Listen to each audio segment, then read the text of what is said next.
Welcome back, Patriots, for our evening podcast that I have now dubbed the Dark MAGA After Hours podcast, where we're covering all the news that either we missed from a prior evening podcast or the breaking news that is currently taking place with Donald Trump currently live right now in a press conference. But before we jump into that, which I promise you we will, we're going to be here for about an hour or longer. We're going to be covering the White House press briefing. Now, this is something that we did miss, folks, and forgive me for missing it, but you know this is our bread and butter. This is where we coming out swinging. We're coming out hot, baby!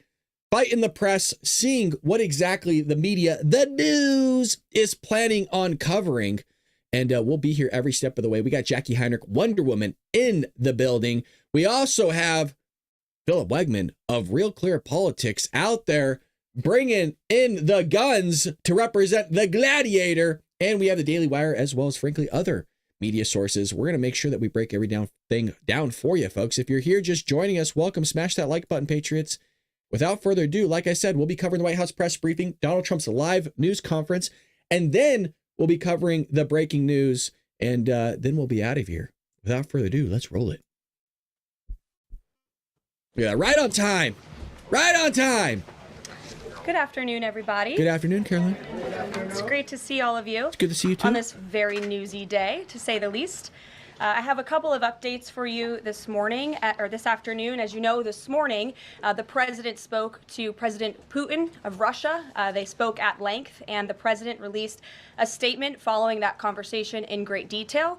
I can also confirm that the president just recently got off the phone with President Zelensky of Ukraine. His truth is as follows. I just spoke to President Zelensky of Ukraine. The conversation went very well. He, like President Putin, wants to make peace. We discussed a variety of topics having to do with the war, but mostly the meeting that is being set up on Friday in Munich, where Vice President J.D. Vance and Secretary of State Marco Rubio will lead the delegation. I am hopeful that the results of that meeting will be positive. It is time to stop this ridiculous war where there has been massive and totally unnecessary death and destruction. If you're wondering why I'm having this reaction, folks, tomorrow's Friday, which technically, I guess, on the other side of the globe is right now. I mean, we're going to see some really serious shit in the next 24 hours here. Why couldn't Joey do this? Joey had 4 years, technically 3, right? I mean, they didn't invade right away, but you understand what I'm talking about. Why couldn't he do this? Because Joey sucks. The Democrats suck. Welcome to 2025. God bless the people of Russia and Ukraine. I myself just spoke to the president about these calls, and he told me to tell all of you they were very good calls, they were very positive, and the administration is wholeheartedly committed to a peace deal to end once and for all the Russia-Ukraine war. More on that later. I'm sure you'll have more questions to ask. Wow. This week, the president has continued to deliver on his promises to the American people. According to new polling that was released at the beginning of this week by CBS News, an overwhelming 70% of Americans said that President Trump is following through on what he pledged to do during his historic campaign. Boom, the poll baby! also revealed that Americans see President Trump as a tough, energetic, focused, and effective leader fighting hard to improve their lives and our country. Did you see the numbers I just pulled? Joey could never. Energetic Joey doesn't know what energy is. I know what energy is. Drill, baby, drill. America loves daddy. You think Joey could never get these numbers? Are you kidding me? Tough, energetic, focused, effective. Oh, baby.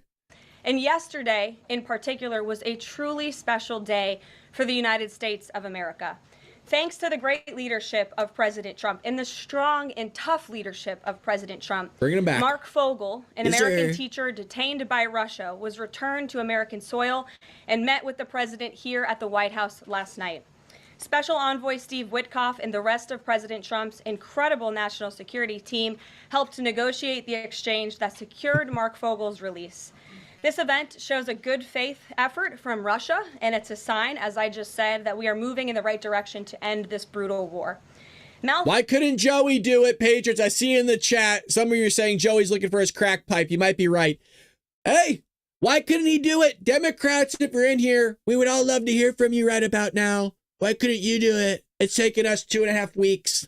2.5 weeks to do what you couldn't do in 4. Delphine Fogel, Mark's 95-year-old mother, was understandably very worried that she would never see her son again after his arrest in 2021. Mrs. Fogel was actually slated to join President Trump on stage at the July 13th Butler, Pennsylvania rally to speak out for Mark, and then the infamous assassination attempt against President Trump took place. But that day, before the rally, President Trump promised Mark's mother that when he returned to the White House, he would bring her son home. Promises made, promises kept. President Trump's life on that day in Butler, Pennsylvania. I mean, is there any great time to read Travis's donation right now? Is there any better time? Travis, coming in hot with the dollar, says promises made, promises kept, dark MAGA baby, damn right, sir. Damn right. And now Mark Fogel is back home safely with his family as a result. God is good. Amen. The president also continues to bring back common sense to our government. This week, he signed an EO to end the procurement and forced use of paper straws. Taxpayer dollars were wasted on these non-functional and massively unpopular products for no other reason than it made radical activists feel good about themselves. And on trade, President Trump continues to take bold action to protect America's critical steel and aluminum industries, much like he did in his first term. And the president signed proclamations to close existing loopholes and exemptions to restore a true 25% tariff on steel and elevate the tariff on aluminum to 25% as well. This administration believes these tariffs will protect our national security and put American workers first. And in the Oval Office yesterday with Elon Musk, President Trump took further action to make our federal government more efficient and effective. He signed an EO implementing the DOGE Workforce Optimization Initiative. Now agency heads will coordinate and consult with DOGE to significantly shrink the size of the federal workforce and limit hiring to essential positions only. The unaccountable bureaucracy will finally be reined in. On another important matter this morning, Senate Republicans continued to confirm President Trump's exceptionally qualified nominees, most recently Director of National Intelligence Tulsi Gabbard, who will be joining us later at the White House for her swearing-in ceremony. It's imperative that the remainder of the president's cabinet nominees are confirmed as quickly as possible. On another important matter this week, illegal alien criminals continue to be arrested and sent home as part of the ongoing mass deportation effort of the Trump administration. Just this week, 2 planes with 190 Venezuelan illegal aliens arrived in the Venezuelan capital from Fort Bliss, Texas. Okay. Here are some of the criminal illegal aliens who were arrested in the country this past week. Here we go. ICE Everybody get their popcorn. Atlanta arrested a citizen of Nigeria who had been convicted of money Show laundering. me. ICE San Antonio arrested a citizen of Mexico who had been convicted of assault. ICE Denver arrested a citizen of Mexico who had been convicted of aggravated assault. And ICE Houston arrested a citizen of Mexico who had been convicted of aggravated assault. Now, before I take questions, I would like to address an extremely dishonest narrative that we've seen emerging over the past few days. What's that? Many outlets in this room have been fear-mongering the American people into believing there is a constitutional crisis taking place here at the White House. I've been hearing those words a lot lately. I want to pause it. I believe I have a video for that. 1 second. Hold on, Patriots.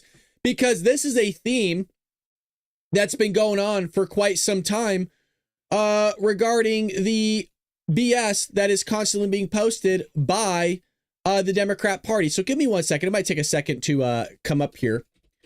But the Democrats have been pushing this for, like I said, years, going back to 2017. I hope that I have the video here. If I don't, I will find it while she's playing it. So why don't I do that? Continue to play this, and then I'll pull it up for you.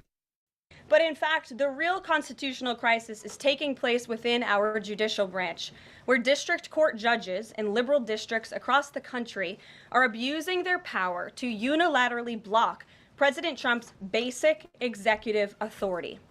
We believe these judges are acting as judicial activists rather than honest arbiters of the law.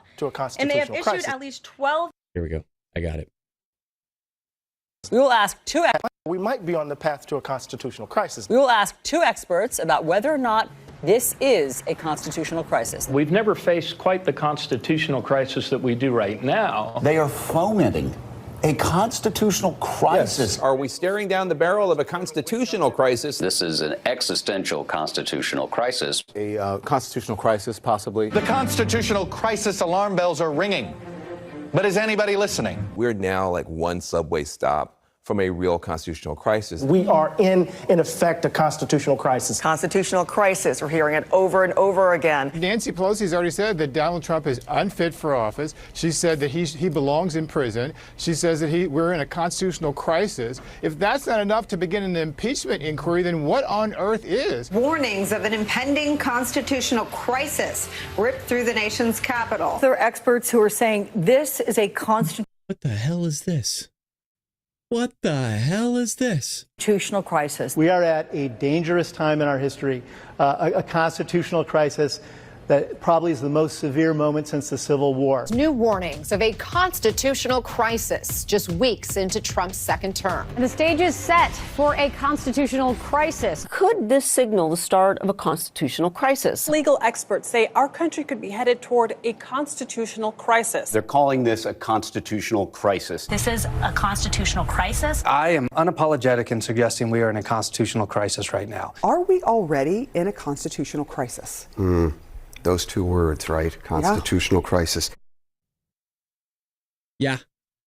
No, that was just a highlight reel, folks. Yep, that's exactly what Caroline's talking about there. So we're gonna go back and let her do what she does best. Activists rather than honest arbiters. We believe these judges are acting as judges across the country, our judicial branch, where districts taking place here at the White House. I've been hearing those words a lot lately. Sorry, 1 second. This room have been fear-mongering the American people into believing there is a constitutional crisis taking place here at the White House. I've been hearing those words a lot lately. So have we. We just listened to it. But in fact, the real constitutional crisis is taking place within our judicial branch, where district court judges in liberal districts across the country are abusing their power to unilaterally block President Trump's basic executive authority. We believe these judges are acting as judicial activists rather than honest arbiters of the law. There you go. And they have issued at least 12 injunctions against this administration in the past 14 days, often without citing any evidence or grounds for their lawsuits. This is part of a larger concerted effort by Democrat activists and nothing more than the continuation of the weaponization of justice against President Trump. Preach it. Quick news flash to these liberal judges who are supporting their obstructionist efforts. 77 million Americans voted to elect this president. And each injunction is an abuse of the rule of law and an attempt to thwart the will of the people. As the president clearly stated in the Oval Office yesterday, We will comply with the law in the courts, but we will also continue to seek every legal remedy to ultimately overturn these radical injunctions and ensure President Trump's policies can be enacted. Does nobody find it odd that it's the Democrats that were preaching, he's not going to listen to the laws, he's not going to abide by the Constitution, but yet it's the Democrat Party that's hiding illegal immigrants and criminals in their cities? Terrorists, sex traffickers, murderers, the whole bit, the whole gambit. They're the ones that are actually circumventing the law right now. It's really funny how that does work out. Travis is back with the $5, now making it $6. I guess we're tallying it up, baby. Travis is in the house. It's amazing how much Trump is getting done when he still doesn't have his whole cabinet yet. Correct. We need Kash Patel in there. So here in our new media seat today, we have Chris Pavlovsky, an entrepreneur who has a strong passion for protecting freedom of speech. Chris started the video sharing platform Rumble in 2013 with a mission of protecting a free and open internet from censorship by big tech and governments around the globe. The platform has always been a place for independent creators to share their authentic opinions, and they have always included President Trump, in contrast to the way he was censored by other platforms in years past. Since its founding, Rumble has grown exponentially, recently marking 67 million monthly active users. I've been trying to read what's on her paper, like, because it's backwards and everything's flipped. I think it says new hostages on there. It's a lot of users. If you're watching right now and interested in sitting in this seat, you can apply whitehouse.gov/new-media. With that, I will take your questions. And Chris, why don't you kick us off on this very busy news day? Chris is the CEO of Rumble, so shout out to Chris. God bless you, sir. Carolyn, thank you very much to you and President Trump. It's an honor to be sitting here in the new media seat for the White House press briefing and to be able to demonstrate why freedom of expression is so important. We always pause. If you're new to the show, we want to take a look, take a little bit of a soak in of who's in the room right now and who we want to hear questions from. So we're going to take a pause here, one moment. There's Wonder Woman, Jackie Heinrich of Fox News. We want to get her in. Wajia, I always forget how to pronounce her name. She's a hit or miss. This is Associated Press. Right now, they're in Trump's, penalty box, basically. They're the outlet that won't acknowledge the Gulf of America. They keep calling it Gulf of Mexico. She's a hit or miss. Caitlin Collins is sitting right here of CNN. She sucks. There's our boy, Philip Wegman, always grinding, always working. He's great. Daily Wire's there. Any one of these four, we want to get questions from, by the way. OAN's right here, Daily Wire. And then anybody in the back? Sorry, I just want to make sure we get everybody in here. No, that's pretty much it. That's all I really care about. Yeah. Rumble was the victim of censorship at the hands of multiple foreign governments. It's clear there are still many countries who oppose free speech and even target American companies. Can you describe what the administration will do to protect U.S. interests and values worldwide? Sure. Well, thanks for the very important question. And I think that free speech and ending censorship, both here at home and also abroad, is an important part of President Trump's agenda. I think. You hear that, YouTube? Stop censoring our channel and let us grow. First, President Trump has led by example on this front as the leader of the free world, the president of the United States. Does that sound with good? His show of access and transparency on a daily basis. The president takes questions from all of you almost every single day and really reveals what he's thinking and feeling. And I think that serves as a great example to the rest of the world. As for tangible actions that the president has signed, he did sign an executive order, I believe on day one, certainly within the first week of this administration, to restore free speech and stop government-sponsored censorship here at home. And the EO made it very clear that federal employees are not allowed to engage in any activity that would infringe upon the American people's right of free expression. So I think the president has led quite strongly on this. And I would just add, this is part of the reason we have a new media seat, to invite new voices into this room. Again, we're going to need to expand this room because so many people are interested, and we're very excited about that. It's a privilege to cover this White House, but we want all voices to be heard. Get me in that room. Thanks for being us with here, Chris, and I hope you enjoy the briefing. Sure. Jordan. Thanks, Caroline. Data out this morning showed that consumer prices were up across a variety of goods, and just before that report, though, President Trump called for lower interest rates. The Fed said it's holding rates steady to try and tamp down further inflation. So how would lowering rates help keep inflation in check for the American people? Sure. Well, first of all, on the inflation point, we did receive those numbers, and they were worse than expected, which tells us that the Biden administration indeed left us with a mess to deal with. It's far worse than I think anybody anticipated, because unfortunately the previous administration was not transparent in where the economy truly was. We know people at this very podium told the American people that inflation was transitory and that it would go away. That was not the case. And now the last report of the Biden administration, as revealed today, shows that inflation is still about 4.5% higher over the past 3 months. This is an indictment on the Biden administration's mismanagement of the inflation crisis and their lack of transparency in addressing it. As for tackling inflation and interest rates, the president has made his position on this very clear. He wants interest rates to be lower. He wants inflation to be lower. And he believes that the whole of government economic approach that this administration is taking will result in lower inflation. I have said that from this podium many times. The president had record low interest rates and inflation rates in his first term. He believes that the economy can handle it and withstand it. And we're doing a lot to tackle the inflation effort on this front. It's a whole of government economic approach, and I've talked about what we're doing to tackle inflation quite a few times from this podium. What about the on reciprocal tariffs? That's going to come before Prime Minister Modi's visit tomorrow.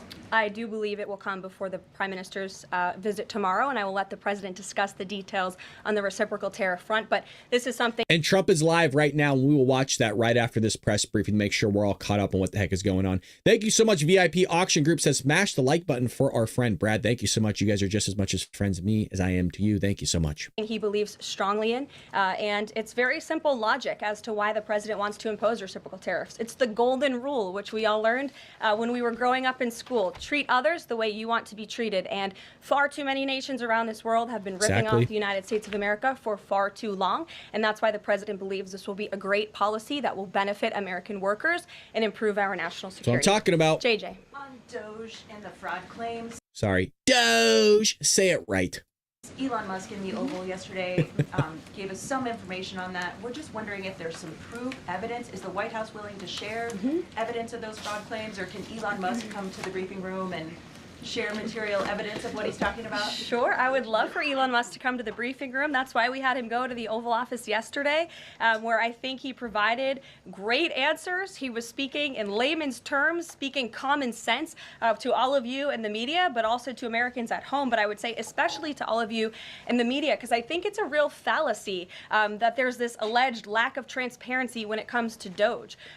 President Trump and Elon Musk have been incredibly transparent on what DOGE is doing. There is an X account with the DOGE handle. They are tweeting out what they are doing on a daily basis. They have a website where they are posting the receipts of the contracts that they are reviewing and the payments that they have stopped from going out the door. The secretaries of our departments have stopped from going out the door. And I would also say that before it was Elon Musk making our government efficient and accountable, it was some unnamed bureaucrat that none of you knew. Elon Musk is the richest man in the world. He's also now one of the most highly scrutinized men in the world alongside President Trump because of what he's doing and the access that he is allowing. So there's great transparency. As for the actual receipts, we are happy to provide them, and I actually brought some today because yes, she's the best. Oh my God.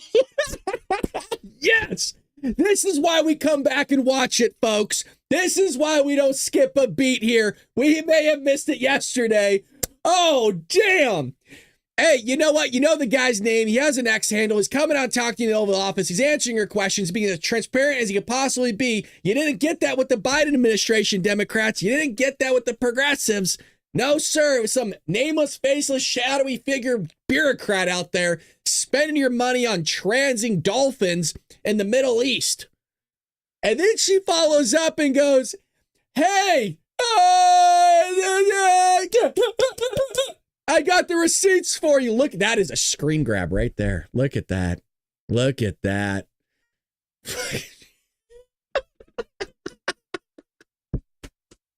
Oh, yeah, I'm amped up about it. Look at that. I got the fucking receipt right here, bitch. All of you know I love to bring the receipts.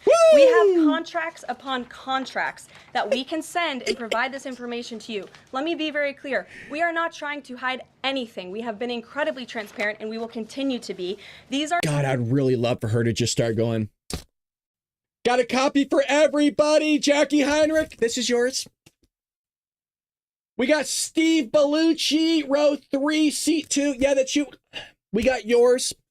Okay. Caitlin Collins of CNN. We don't like you, but that's yours. That's your copy. We got Simon Atiba, Africa News in the back. Yeah, pass that back to him. That's his. Oh, God, tell me that wouldn't be great. All their freaking names are on it. She's ready to go, showing them the receipts. We have Zeke Miller of the Associated Press right in front. Yeah, these are all your receipts because you guys couldn't do it yourselves, okay, media? Oh. Are screenshots of contracts that DOGE found across our government. This is a DEI contract, $36,000 for U.S. citizenship and immigration services. That is against the president's policies and his America First agenda. Deleted. This is a $3.4 million contract, a council for inclusive innovation at the U.S. Patent and Trademark Office, Department of Commerce, another DEI contract that DOGE identified. Deleted. I can continue to go through these. Say it with me. I love this one. $57,000 for climate change in Sri Lanka. Yep. What is this doing to continue the interests of the American Patriots. people? Deleted. Absolutely nothing. These are the line items across the federal government that DOGE is identifying daily. They're moving very fast. There's a lot of paper that we can show you, but we're happy to do it. Deleted. This administration has been more than transparent about what DOGE is doing. And here's one of their tweets that they posted about the mine. I believe this is in Pennsylvania, where the federal employee retirement system is being processed. Did anybody know this was even happening in our country before Elon Musk talked about it in the Oval Office yesterday? A lot of Americans didn't. So we are providing transparency and accessibility on a daily basis when it comes to DOGE. And I also have a DOGE daily report, if anybody would like it, on all of the things that they are identifying and finding. We're happy to provide this information to you. We're talking about it every single day. Oh, baby. And Jason Tarbox 70 with the $5, always bringing the receipts. Yes, sir. And you just know that they were getting pissed off, right? You know that they were all, because she was just sitting there. She threw a couple body shots, right? A couple body shots early on. And then what you saw her do was she was really starting to get that southpaw going. And she really was just starting to really crank them in. You know what I mean? Right on the jaw of the press. They didn't know how to handle it. They were stunned for a bit. They fell back. You let the fighters back up. And now we're back here. Both fighters are standing. Caroline's up in the punch count. All those things you just mentioned fraud, or are they waste, or are they just contrary to the president's policies? They're both, you idiot. Did we not call this out last time we did our Dark MAGA podcast where Elon Musk was in the Oval Office with Donald Trump? And it was the same stupid question of, well, is this all fraud or is this waste? Which one is it? It's all of it. What an idiot. Get her out of there. Delete, right? Delete. Get out. Put me in that chair. I'll ask a better question for you guys. Look, she's just like, what the hell is this lady asking? I would argue that all of these things are fraudulent, they are wasteful, and they are an abuse of the American taxpayer's dollar. This is not what the government should be spending money on. It's contrary to the president's priorities and agenda. And again, we can continue to provide you the receipts for all of the fraud, waste, and abuse. And if anybody in here wants to argue that the federal government is not fraudulent in some capacity, be my guest, because I think the American people watching at home would beg to differ. Ooh, she's spicy. Mary. More on the judges.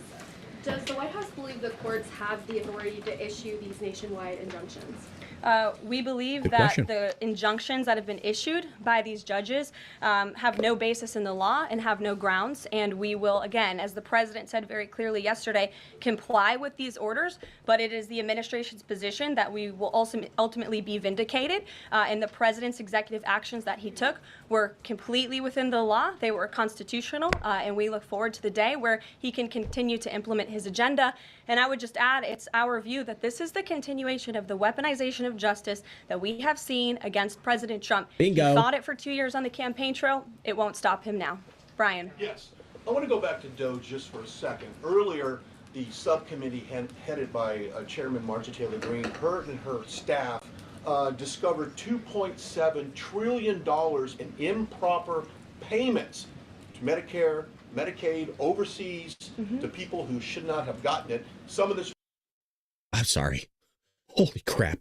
I'm not sure if I heard that great. $2.7 trillion in improper payments to Medicare, Medicaid, overseas, to people who should not have gotten it. Some of this room might have missed that press conference. Can you elaborate? Yes! I told you we wanted one of these 4. This is why you get one of these 4 right here. These people here. Because right now, you don't realize what this guy is doing. I'll fill you in what's going on behind the scenes here. If you're new to the show, we know everything. That guy right there is basically calling his media friends, colleagues, whatever, peers out right now. And he's bringing in a spotlight that fact of what he just highlighted about the $2 trillion. I want a refund too, Stephanie. I'm right there with you. So he's basically helping the Trump administration out by bringing awareness to this question. And they didn't miss it, you guys. They're not idiots. Some of them are. Don't get me wrong. Like Caitlin Collins, she's a big idiot. But a lot of them are. Whew, he's hooking them up. On what the president is thinking at this point. Well, again, that's another example. There's a very long list of the fraud, waste, and abuse that DOGE is identifying on a daily basis. Elon Musk also talked about yesterday about Social Security payments that are going out the door for people who are no longer with us, unfortunately. I would say people are 150 years old receiving Social Security. And then we wonder, oh, why don't we have money? Why can't we pay for our retirement system? Why is it going insolvent in 10 years? Well, now we're getting our answers. Because somehow dead people are receiving checks. Now, who's cashing them? I would love to find that out because I want back pay on all of this. I'm as serious as a heart attack. Whoever is cashing these dead people's checks and taking the money from the government, you owe us back all that back pay. I don't care if you're a corporation receiving some BS contractual agreement where you're not doing jack shit, but you're receiving money all the way to somebody that's dead and cashing that check. I want it all back paid, baby. Say that is certainly fraud. There's also a lot of contracts they've identified that, just as a hypothetical example, are $1 million, but only 500,000 went out the door. So where's the rest of that cash? There you go. And so that's the thing. Those are the things that DOGE is working on every single day. And I would just remind everybody in this room, this is what President Trump campaigned on doing. He's delivering on a promise that 77 million people elected him to do. Yes, that was $1 trillion with a T. Yes, Patriots, you have that right. That's why I had to replay it, because I wasn't sure if the guy slipped up.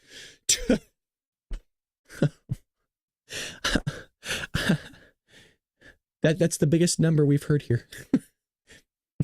That's fucking insane, dude.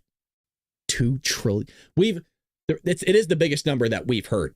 Not that we've literally heard in our life, but I mean, in terms of politics of just money out the door, gone, kaput, disappeared. The most we've ever heard of being not embezzled, well, we think it's embezzled, but was the 9/11 $1 trillion, that conspiracy theory. And then the most recent one was right after that. I think like 7 years after that, we lost another $1 trillion. I've never heard of just 2 trillion gone. James. Thank you very much, Caroline. 2 foreign policy questions, if I may. Sure. First, the statement that was released after this morning's phone calls identified Mr. Witkoff as the special envoy who will be part of the delegation that undertakes to resolve the Russia-Ukraine war. Yep. I had thought that individual was General Kellogg, and so can you clear that up? Sure, I'd be happy to. As you mentioned, the president, in his truth, following the phone call with Vladimir Putin, said that he has asked Secretary of State Rubio, the director of the CIA, John Ratcliffe, our national security advisor here at the White House, Michael Watts, and Steve Witkoff to lead the negotiations. As for General Keith Kellogg, he remains a critical part of this team in this effort. He's played a tremendous role in getting the negotiations to this point, and he's very much still part of the Trump administration. The other subject is Iran. I took note of President Trump's comments in his Super Bowl interview with our colleague Bret Baier to the effect that he wants to do a deal with Iran. However, that interview appeared after the supreme leader of Iran, the Ayatollah Ali Khamenei, had already ruled out any additional negotiations with the United States. So what? So kind of a 2-part question. A, what gives the president any confidence that Iran will come to the table? And B, more fundamentally, I like some of James's questions, and it almost seems like he's gone more progressive with his questions now that there's Trump in the White House, whereas before his questions used to be a lot more conservative, kind of Republican-esque, right-wing questions with Karine Jean-Pierre on the podium. I have seen him make almost a shift that's really interesting, and I don't know if it's because Newsmax. I think he's with Newsmax, right? It just seems very, very odd, his questions. James, you know, dude, that the reason why I'm talking this way is because some of these people do watch the show. Just heads up, James. You know that Trump is going to cripple the Iranian economy. You know that's going to happen. So because he's going to cripple their economy, he's going to blow up some military sites. He's going to blow their pontoon vessels out of the water because they like to go after our merchant vessels. You know that they're going to come to the table at some point because they got to kiss daddy's ring. They got to bend the knee like Canada and Mexico. Come on, James. You know, dude. Why are you asking this question? Why is the president interested in doing a deal with Iran instead of doing everything he can, perhaps short of U.S. military intervention, to try and hasten the end of what many of his own supporters regard as an evil regime? It might be evil, but you still got to work with them and create peace in the world. I don't understand why this is even a question. It's all solvable by common sense. Well, the president has made it very clear that he will never allow Iran to have nuclear capabilities. That is a red line that he has drawn, and he will not allow that to happen. But you asked why President Trump wants to make a deal. I would remind you, he's the master of the art of the deal. Yes, he is ma'am. America's deal maker in chief. He leads from a position of securing peace through strength. And I think time and time again already, in just 4 weeks, we have seen the president being able to negotiate successful deals with our partners, our adversaries all around this world. You know, the release of Mark Fogel just last night is something that I think speaks to the president's deal-making ability. This is something that the Biden administration allegedly tried to do for 3.5 years. I think you all should go back and ask some of those Biden administration officials what they even tried to do and why weren't they successful, because for 3.5 years, Mark Fogel sat in a Russian prison, and it took President Trump 3 weeks to get him back on American soil. There's nobody better at making deals than Donald Trump. Phil Wegner. Oh, and Phil's going to get a question in. Yes. You see what she does there? She's really good at, I'm telling you, she's really good at the body shots. You know what I mean? The little pop shots, little rabbit punches here. And then what she does at the end, she gets you thinking she's coming with the left. You know what I mean? She really leans in with the left. She really fakes them out. And then right there at the end, just a little kisser. Pow. He's the king. Art of the deal, baby. And here's the man, the myth, the legend, folks. Get ready. Philip Wegman, the gladiator. Coming in from Real Clear Politics. He's our boy. Thank you. 2 foreign policy questions. Ukrainian President Zelensky has said after the war that he wants NATO membership or nuclear weapons. We heard Defense Secretary Hegseth say that NATO membership was unrealistic. Yep. And so's the nuclear weapons. View on the other option on a nuclear Ukraine? I have not talked to President Trump about Ukraine's NATO membership or their nuclear capabilities. I would leave it to him to discuss. But I will tell you again that Secretary Rubio and also the Vice President, J.D. Vance, will be meeting directly with President Zelensky in Munich on Friday. And I'm sure they will provide a readout of that conversation and that discussion. God, that is... Okay, can we just pause for a moment? Because what a phenomenal answer. What is that? Neil in the chat? Neil, I missed you. Hi, Neil. If that's the Neil I'm thinking of, is it Gabby? I said, what's up? Happy New Year. Shout out. That's a long time listener. If that's the guy I'm thinking of. Huge shout out to Caroline here, where she's able, because Donald Trump does so many press briefings, to say, I'm going to leave it up to him to talk about. It's not like what Karine Jean-Pierre, Jen Psaki, her predecessors, used to be able to say, where, go ahead and ask the White House counsel, talk to the DOJ, talk to all these people, and then you don't ever hear from it. No, Donald Trump is good on going, ask me whatever you want, I'll talk about it. I can tell you right now, there's no way in hell that they're going to allow the Ukrainians to have a nuclear warhead. Are you insane? No way. Now, I'm not saying Phil's insane. It's a good question, and the question still needs to be proposed. But there's no way. Oh, wrong, Neil. All right. Well, welcome back, Neil. Nonetheless, it's good to see you.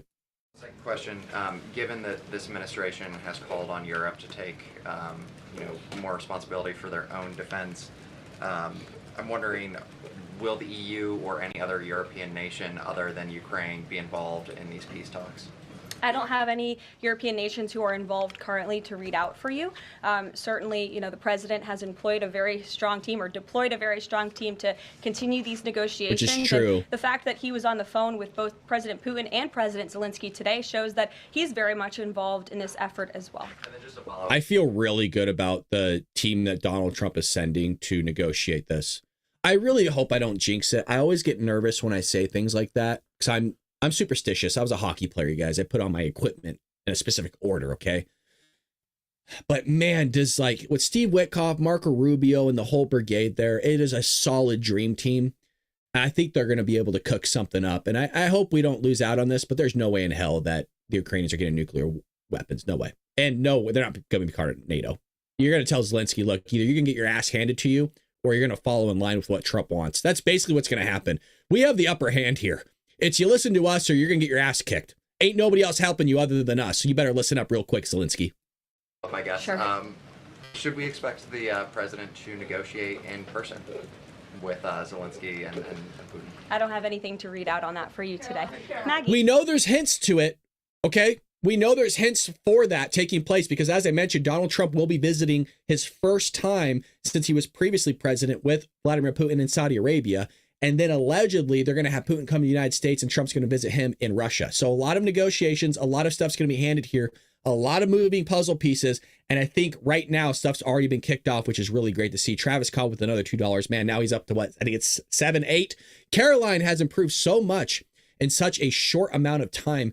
I wasn't sure during her first couple of briefings, but she is killing it now. Yeah, she's still getting warmed up. If you notice, they're keeping the press briefing still by like 36 minutes, where we're so used to about an hour. So I think it'll take time to get a little bit more lengthy, but she's doing a phenomenal job. I like where she's at right now. And you notice she's not really going up against and duking it out with the press. We called her out on her first press briefing for trying to go up against Peter Alexander the first time, saying, hey, you got to know your shit if you're going to go up against these people. She's doing a good job, and she's handling it really, really well. I couldn't agree with you more, Travis. And if you notice, I haven't called her out on really anything. I'm very pleased with what she's doing right now and how she's handling the press briefing room.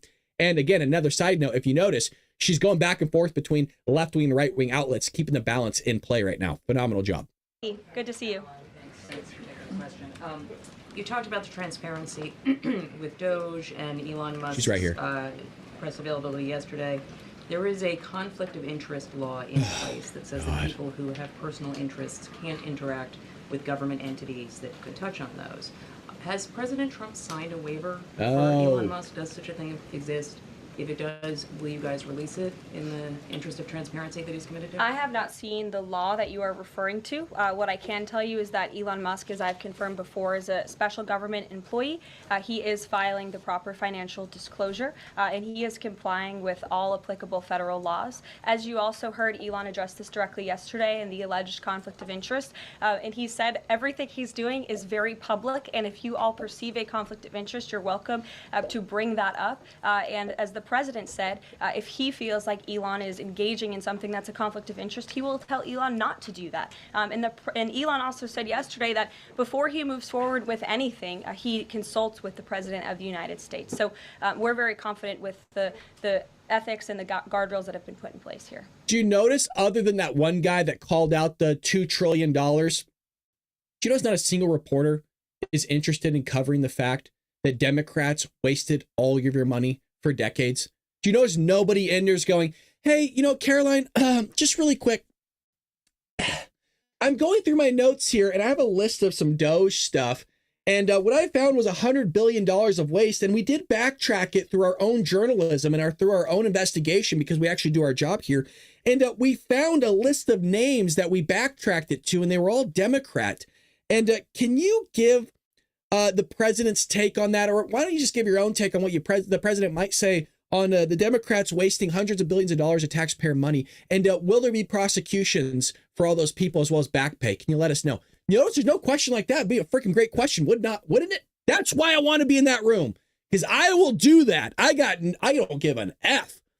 Hey, Caroline, these people around you don't care, especially that person up there named Caitlin Collins. Hey, Caitlin, you suck. Now to my question. I apologize. That was unprofessional, but it needed to be said. Yeah, about the $100 billion that Democrats, of which Caitlin Collins doesn't want to call out. That's what I'll be doing. You think I'm kidding, by the way. I ain't. I'm freaking as serious as a heart attack. Caitlin. I'll do it, and you all know I have a it. few things for you, but on the commitment by President Trump, he said that he and President Putin agreed to visit each other's respective nations. Are there any preconditions that President Trump has that President Putin must do before he goes and meets with him, withdrawing some forces, withdrawing all forces, anything like that? Not that I'm aware of. That doesn't mean Easy. they don't exist. But I was just talking with the president in our national security team. I wasn't made aware of any conditions, but if they exist, I'm happy to provide those. And on the president himself, you know, he styles himself as this master negotiator. He is now deploying these negotiations, saying that they start immediately. We did hear from the Defense Secretary, Pete Hegseth, though, today, saying that NATO membership is not realistic for Ukraine, and neither is returning to pre-2014 borders. Aren't they giving away bargaining chips before these negotiations have even started? Again, I haven't talked to the president about Ukraine's NATO membership, and he appointed several individuals to negotiate on his behalf. He's directly involved in these negotiations as well, and I'm sure if you ask him that question in the near future, when you're able to, he'll give you an answer. I just don't want to get ahead of him on it. And final thing for you, which White House official made the decision to bar the AP reporter from the Oval Office and the diplomatic reception room last night? Well, first of all, let me just set the record straight. It is a privilege to cover this White House. It's a privilege to be the White House press secretary. And nobody has the right to go into the Oval Office and ask the President of the United States questions. That's an invitation that is given. And there are hundreds of outlets on this campus, many of you in this room who don't have the privilege of being part of that pool every single day and getting to ask the President questions. We reserve the right to decide who gets to go into the Oval Office, and you all have credentials to be here, including the Associated Press, who is in this briefing room today. But isn't it retaliatory in nature is the argument, because the reason that the AU is barred, Shut which up, they said Caitlin. was because they're not using the phrase Gulf of America, they're using Gulf of Mexico in line with their standards. And so the question here is this setting a precedent that this White House will retaliate against reporters who don't use the language that you guys believe reporters should use? And how does that align with the First Amendment commitment that you were just talking about? You notice that Cena never questioned Karine Jean-Pierre when Karine Jean-Pierre legitimately took away press passes, meaning Simon Atiba, who covered African news. Even when the president or his envoy was going to Africa, she still wouldn't call on him. Then they actually removed him from the White House press briefing rooms. If you notice, he's still actually not in here, even though I think he got his pass invoked again. But she wouldn't call on him for like a year and a half. But she doesn't want to bring that up. God forbid we actually do that. And then she has the cojones to say, is this retaliatory because they won't call it Gulf of America? You mean your entire news station being retaliatory against Donald Trump? That the massive amount of proportion of what you cover is just negative news about Donald Trump rather than all the great things he's doing. And then you pretend like he's not the king of negotiations when he's done more negotiating in the span of 2.5 weeks than your guy did in 4 years. Give me a freaking break. What a joke, Cena. Get him out of here. Delete. Get him out of there.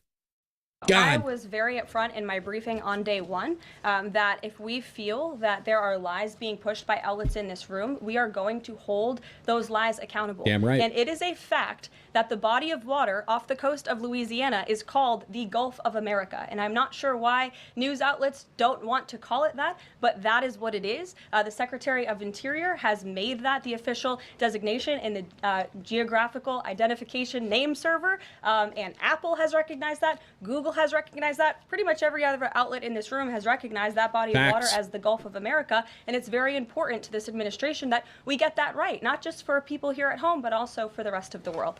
Sure. Thank you, Caroline. The prisoner exchange with Russia coming at the same time as the president is now announcing negotiations to end the war in Ukraine. The timing of that is hard to ignore. Was Ukraine discussed as part of this prisoner swap? I was not involved in those discussions, so I can't comment on whether that came up or not. What I can say is that this was a very good deal for the United States of America and for the rest of the world. As you know, we have confirmed that the Russian... That's her first mistake of the White House press briefing right there. She contradicted herself. To say that I wasn't involved in those negotiations, that I don't really know what happened, but then you're going to say it's a good deal. If you didn't know what happened and you weren't a part of the negotiations, you can't tell us that it was a good deal. So that's a boo-boo on her, which that's telling me that she is probably fibbing here. We don't know the details of the negotiations. And remember, we covered it on our morning podcast. If you're new here, we do a full-blown, big morning, hour-long podcast where we go over a bunch of different news and give our take. We give our opinion and commentary. But what I said was originally, one, I want to know what was offered up, what we gave up for this prisoner swap. And second, I understand why they want to keep it under wraps because we're so new into and early on into this administration that you don't necessarily want to give away what kind of chips you were willing to give out, right? You want to hold your cards close to your vest and you don't want other nations to know what you're willing to give up. So I think it's a good thing that we do keep it under wraps here.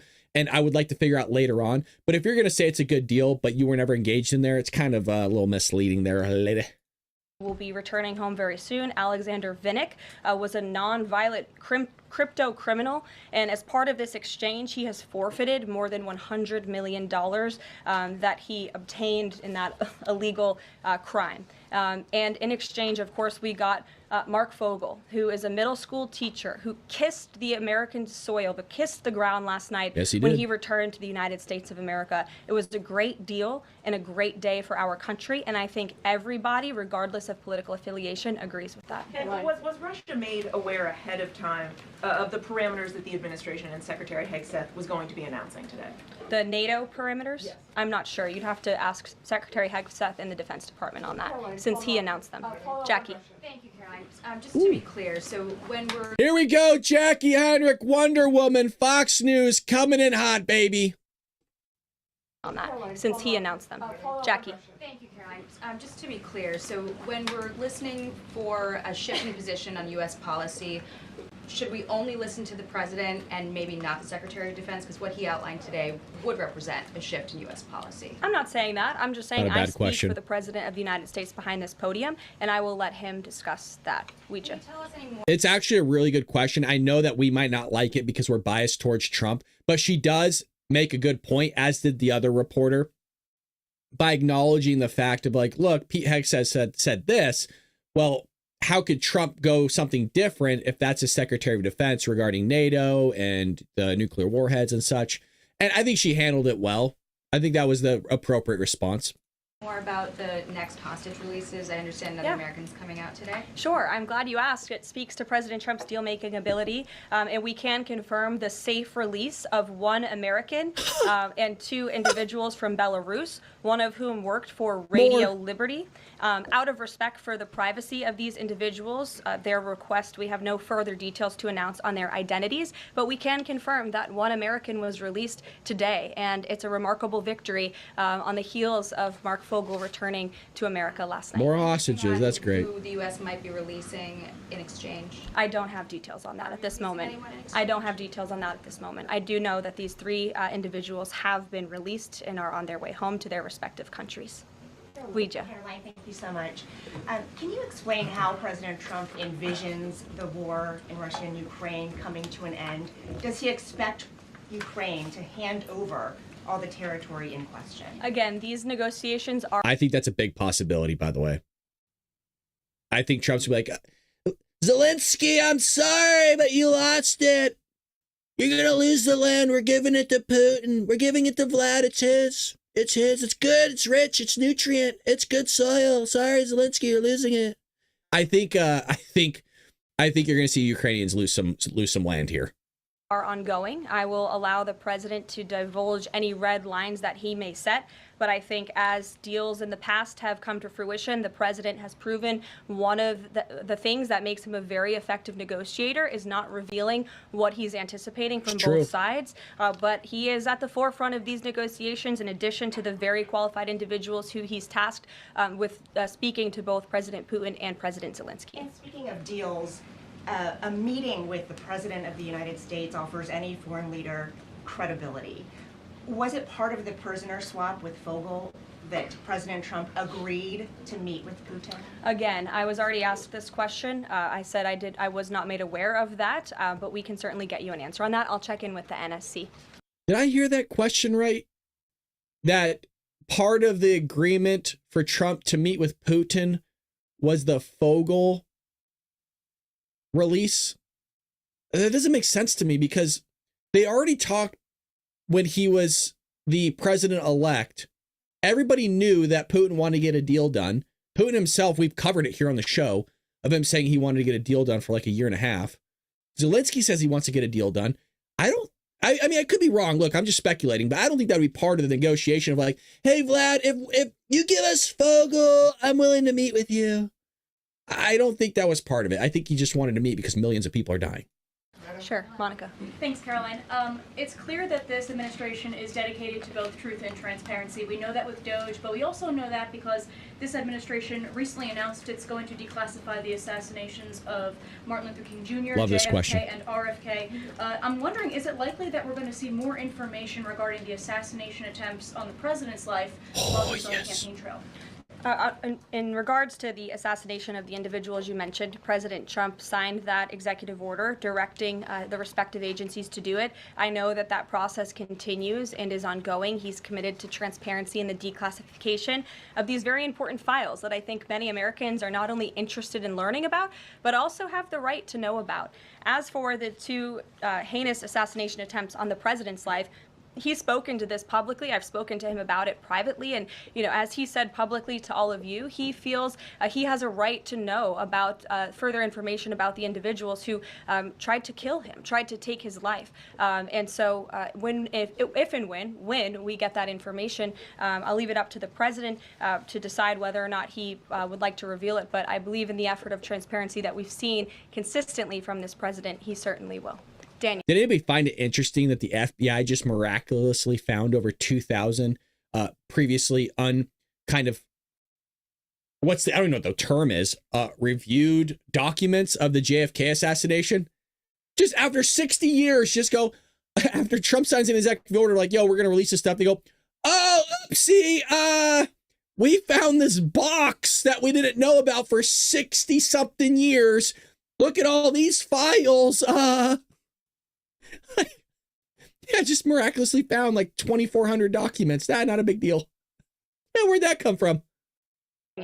Thanks, Caroline. I wanted to ask you about the $59 million that FEMA sent to New York City migrant hotels. Secretary Kristi Noem just put out a statement saying that she's clawed back the full payment that FEMA activists unilaterally gave to NYC migrant hotels. She wrote, "Mark my words, there will not be a single penny spent that goes against the interest and safety of the American people." What does the response of the Trump administration send to any federal bureaucrats that are thinking about obstructing the president's agenda? They will be held accountable. The president is signing executive orders daily, and he expects all officials across the administration, regardless if they are a political appointee or if they are a career bureaucrat, to adhere to the will of the American people and the 77 million Americans who reelected President Trump. He is here for a reason, and he is focused every day on implementing his administration's goals and sending $59 million to a migrant hotel to house illegal immigrants when there are still people in North Carolina and California who have not received FEMA funding is not something that this administration is going to tolerate. Not only were they fired, but we also got the $59 million back. For those that weren't able to join us in our morning show, we covered that news headline, and that's why you want to join us in the mornings, folks. If you're not able to, the video recording will still be out for you after the podcast goes off the air, so it's still there for you. We do cover all those headlines that she's talking about. Again, all four of the people got fired, they got let go, and we got the $59 million back. We didn't drop a penny. Got it all back, thanks to Donald Trump and his team. Anna. Thank you so much, Caroline. One on New York and one on Russia, please. On New York City Comptroller Brad Lander is accusing DOGE of clawing back $80 million that was intended for New York City FEMA funding.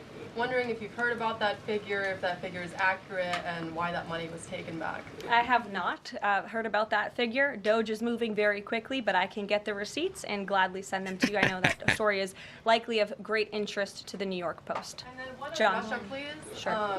Is President Trump waiting for a kind of signal or an action from Putin to go to Russia? And would he be willing to go to Ukraine in the future? I don't have any decisions to make on the president's potential visit to Russia or any in-person meeting at this time. John. Thanks so much, Caroline. Two questions, one on foreign policy, one on domestic policy. Following up on the president's call that he had with President Putin, does the president view Russia, does he view President Putin as an ally, as a partner, as a competitor, or as an adversary? I believe this nation views... I want to see how she answers this. This is actually a very important question. She needs to be careful here because we're about to go into some serious negotiations with Russia and Ukraine. And right now, she's the mouthpiece of the leader of the free world. And you do not want to slap Putin across the face right now, no matter what you think of the guy. as a competitor or as an adversary? This is a good test for I her, you believe guys. this nation views Putin and Russia as a great competitor in the region, at times an adversary, but as the president has said as well, Very good answer. he enjoys having good diplomatic relationships with leaders around the world, finding that common ground, also calling them out when they are wrong, and leading from a position of peace through strength. That's the president's greatest strength, and we've seen that again, time and time again. That is a strong and probably the best answer you can give. And I'm not just saying that from somebody being biased. You guys know I've called her out. That is my honest take. Very impressed with that answer, actually.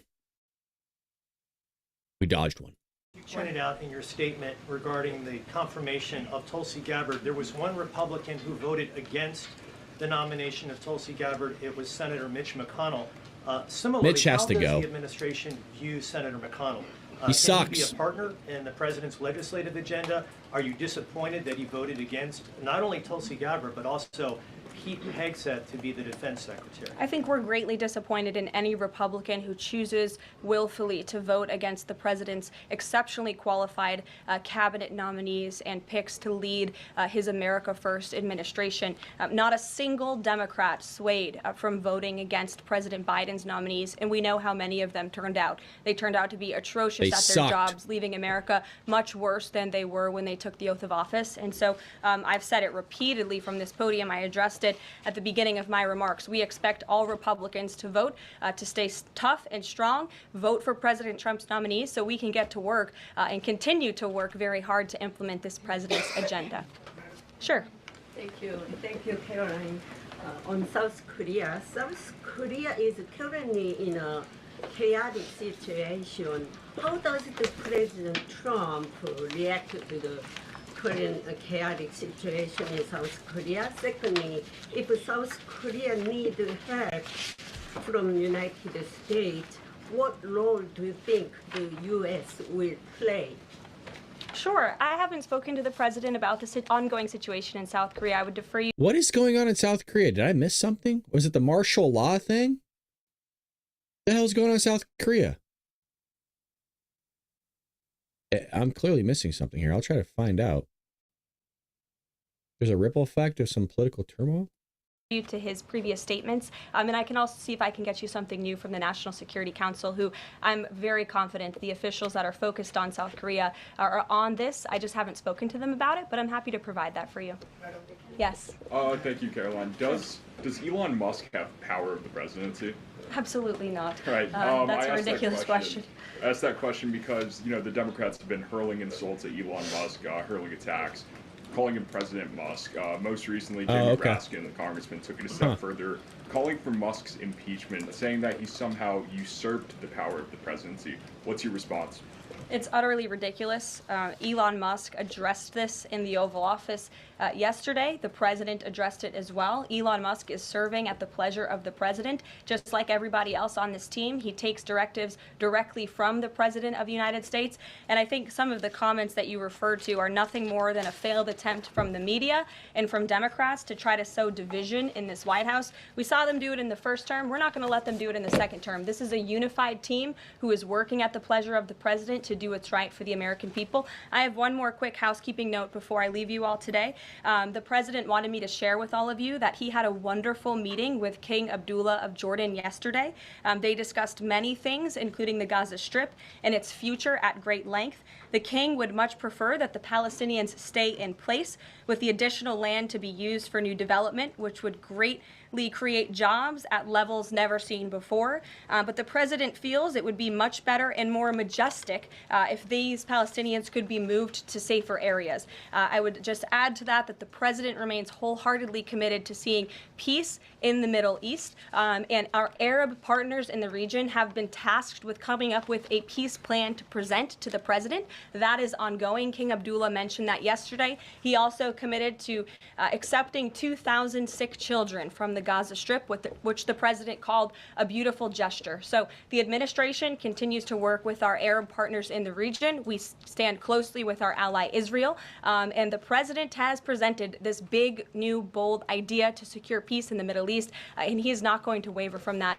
And we look forward to seeing that goal of this administration achieved as well. Thank you very much, everybody, and we'll see you very soon. Have a great We are not going anywhere, folks. We're hanging around because Donald Trump was just live moments ago and might still be live, actually. It looks like they are actually still live with the press conference with the Prime Minister, Modi. Now, I want to ask all of you guys, do you think it's interesting that the Palestinians are 98% Sunni Muslims? And Saudi Arabia, I believe, is Sunni Muslims too. Does nobody find it odd that none of the surrounding nations want to take any Palestinians? Like, shouldn't that... look, I have no skin in the game. I'm just a guy sitting back trying to understand this whole conflict. You're telling me not a single Arab nation that is the same faith predominantly that you follow is not willing to take you in. Everybody should be asking why. Not a single nation wants to take in one single Palestinian.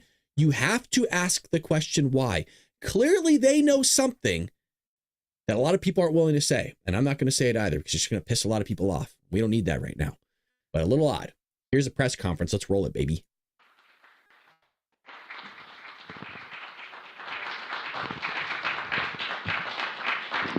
Thank you very much. Thank you very much, please.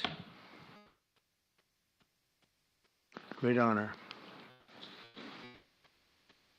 I'm thrilled to welcome the Prime Minister of India, my friend, Narendra Modi, back to the White House. We spent a lot of time here and a lot of time in India, and he's a very special man. Prime Minister, it is a pleasure to extend to you the same hospitality that you showed Melania and myself when we traveled to your beautiful country 5 years ago. It's hard to believe so long ago, and it seemed like yesterday. It was beautiful. We opened the cricket stadium, 129,000 seats, I think the largest stadium in the world, and it was an incredible period of time. There is truly a special bond between the United States and India, and the world's oldest democracy and the world's largest democracy. And I believe the world's largest country in terms of the numbers of people. And today, the Prime Minister and I are announcing a framework to strengthen those ties even further economically. And the U.S.-India Compact for the 21st century is a historic initiative that will deepen every aspect of our partnership and our friendship. Starting this year, we'll be increasing military sales to India by many billions of dollars. We're also paving the way to ultimately provide India with the F-35 stealth fighters. In 2017, my administration revived and reinvigorated the Quad security partnership. In our meeting today, the Prime Minister and I reaffirmed that strong cooperation among the United States, India, Australia, and Japan. And it's crucial, really, to maintaining peace and prosperity, tranquility, even in the Indo-Pacific. In addition, the United States and India will be working together like never before to confront the threat of radical Islamic terrorism, a threat all over the world, actually. Today, I'm pleased to announce that my administration is... He agreed with that. Did you see that? The slightest head nod. So that's nice to see, because sometimes they don't show their hand. But that means that guy really agrees with it, which is nice to see. Nobody should agree with terrorism. I'm loving that so far.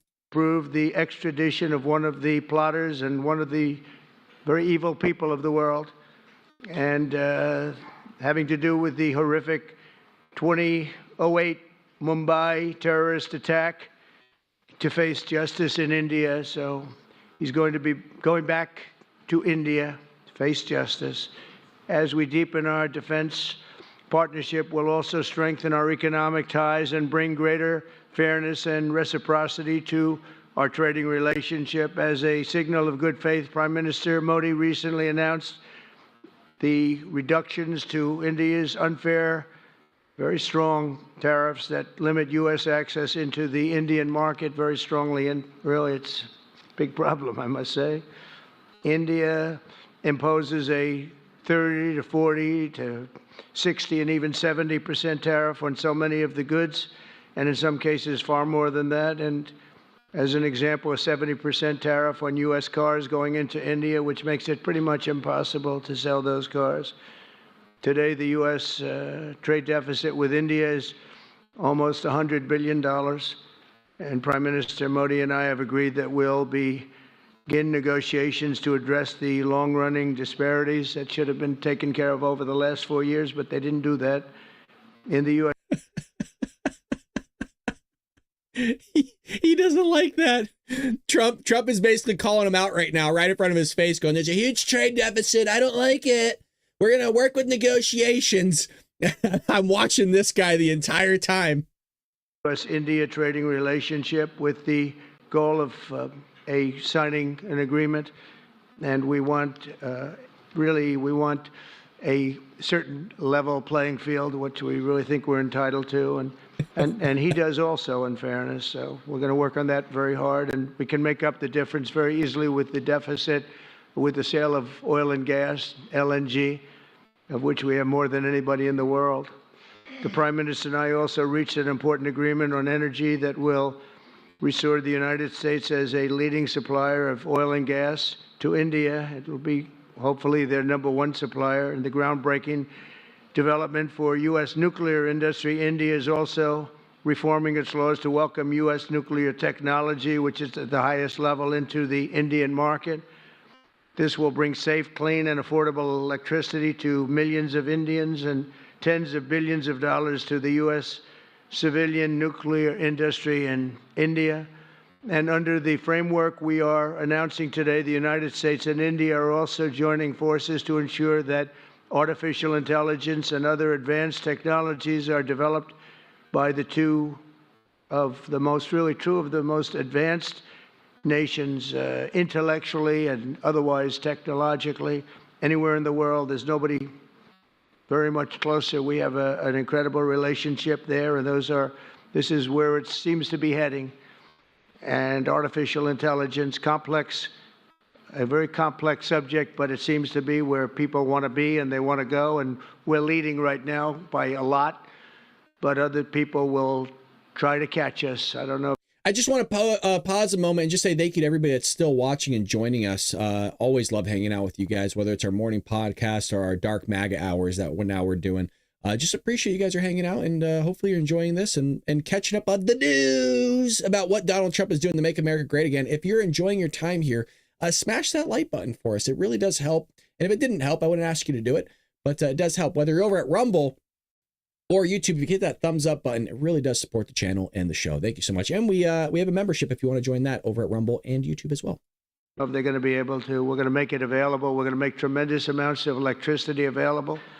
We're going to let the people that are buying the electricity make their own electric plants, electric generation plants. And we've never done this in our country, but we're going to get it done very quickly. Lee Zeldin and his group are going to get the approvals in very rapid form. I'm begging Trump to be like, we're going to make 7-Eleven great again. It's part of the negotiations. Why is it the Japanese have a better 7-Eleven than here in America? Modi, that doesn't make sense. I know we didn't talk about it, but it's on the top of my tongue right now. It's at the tip. I can taste it. We need to make 7-Elevens great again. And I buy here, make Coke, Slurpees, a national holiday.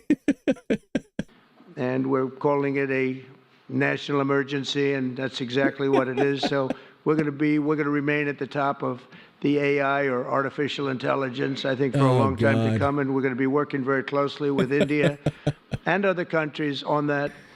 But right now, we're the leader by quite a bit. Finally, we agreed to work together to help build one of the greatest trade routes in all of history.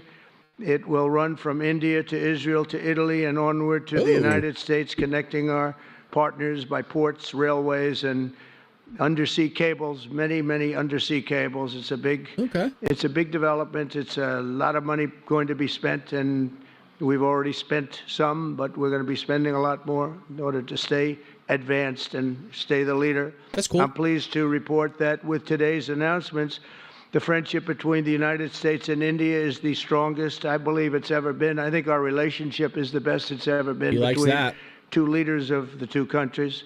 And it's an honor to say that. I'd like. Wow, thank you, I think it's Gammy, right? It's really tiny, but thank you. Gammy says, my first podcast ever I have listened to. Well, welcome.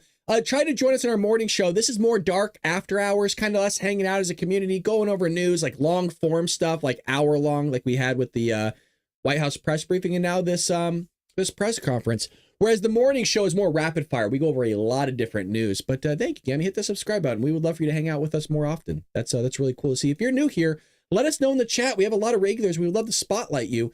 If you're new to the channel and the show, you deserve a shout out because look, you're in here spending time with the rest of us. We would love to get to know you. So welcome, Gammy. Appreciate you. I'd like to now invite the Prime Minister to say a few words, and then we'll take some questions. And we appreciate you all being here. Thank you very much. Thank you very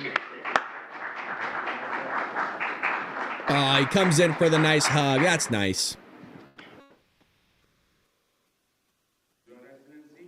Your Excellency, President Trump, delegates of both countries, friends from the media, namaskar. Namaskar. I would like to, first of all, express my heartfelt gratitude to my dear friend, President Trump, for the grand welcome and hospitality accorded to me. President Trump's leadership has been instrumental in nurturing India-US ties and making them vibrant. I could feel today the same enthusiasm, the same enthusiasm, the same energy, the same commitment that we had worked with during our first term. Our discussions today Shouldn't fill it in. highlighted our pride in our accomplishments during his first term, the deep mutual trust that we share, and also the resolve to attain new goals. We also agreed that the partnership and cooperation between India and the US can shape a better world.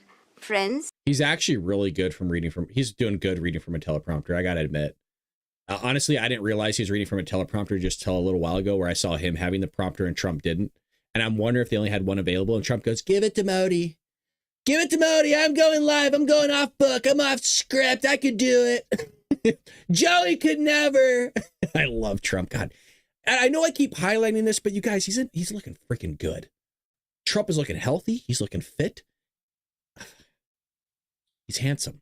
Okay. The guy's handsome and I could say it.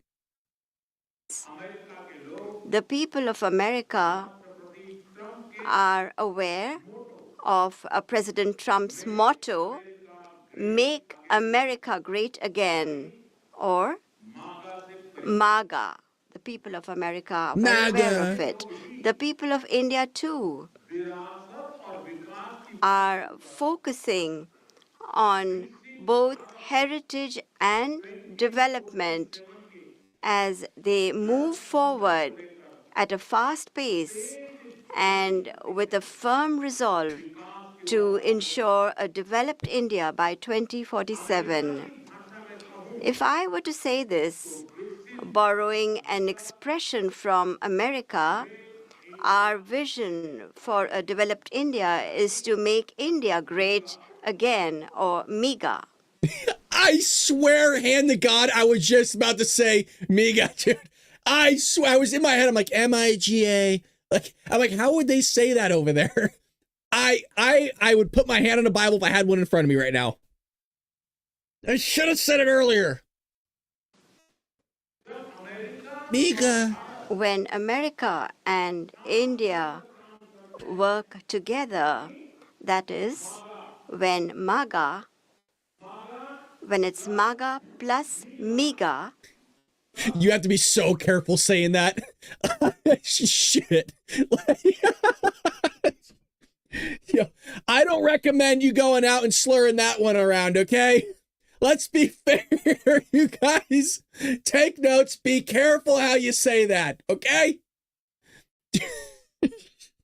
Don't go slamming a few back and just shouting it around, all right? It becomes MAGA, a mega partnership for prosperity. And it is this mega spirit that gives new scale and scope to our objectives. Friends, today, we have also set ourselves the target of more than doubling our bilateral trade to attain $500 billion by 2030. Oh, yeah, 500 billion, 2030. Okay. Our teams will work on concluding very soon a mutually beneficial trade agreement in order to ensure India's energy security. We will focus on trade in oil and gas, investment in energy infrastructure will also increase. In the area of nuclear energy, we also discussed increasing cooperation on small modular reactors. Okay. Friends, that's really advantageous for India. They're really, right now, India is kind of going through, I would say still, and I might be wrong, don't quote me on this, I might look like a big idiot by saying this, but kind of going through their industrial revolution right now still, where, we've kind of already kind of come past that. A lot of nations still need to tread through that trail themselves, and they'll tread through it quicker than we did. It's kind of like that natural order of how God created things, where the first people to tread through the trail to create one are the ones that really have to kind of go through it, go through the thick, cutting the weeds, making the trail themselves. And then those people that come behind tend to go through it faster because the trail's already been plowed, right? It's already been created, it's already been made. So India should go through it relatively quicker. Getting that energy factor up to speed with them, as well as freeing up their economy in terms of getting a cheaper fuel price, will actually help them accelerate through that. So this guy is pretty smart in learning and understanding how that's really going to fast forward them through that revolution that they need. And it's nuclear power that we need to bring back here again, because it's free, it's cheaper, and it's a lot more reliable. I know we think about what happened in Japan and what goes around with those older nuclear sites, but nowadays you can really keep those cores from pretty much never going out now with the new technology. So I think we need to revisit this nuclear stuff again and bring back that power and make America nuclear. America plays an important role in India's defense preparedness. Yeah, I would say so.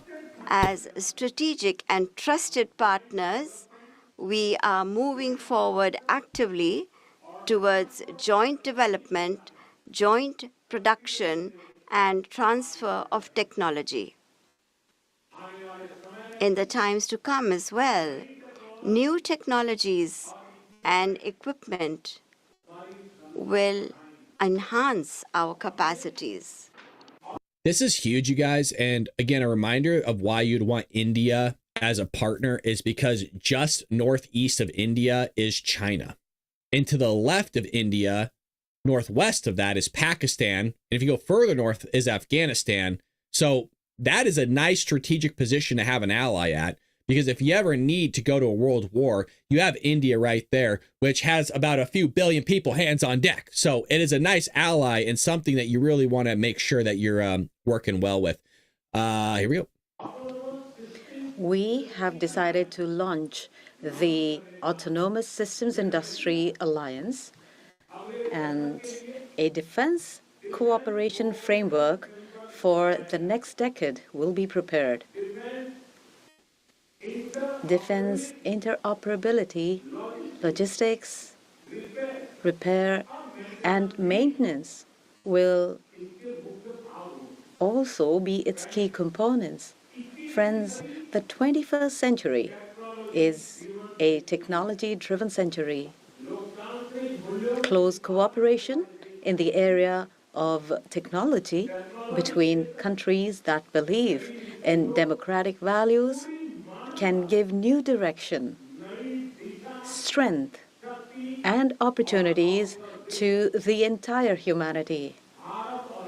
India and the US will jointly work in areas of artificial intelligence, semiconductors, quantum, biotechnology, and several other technologies.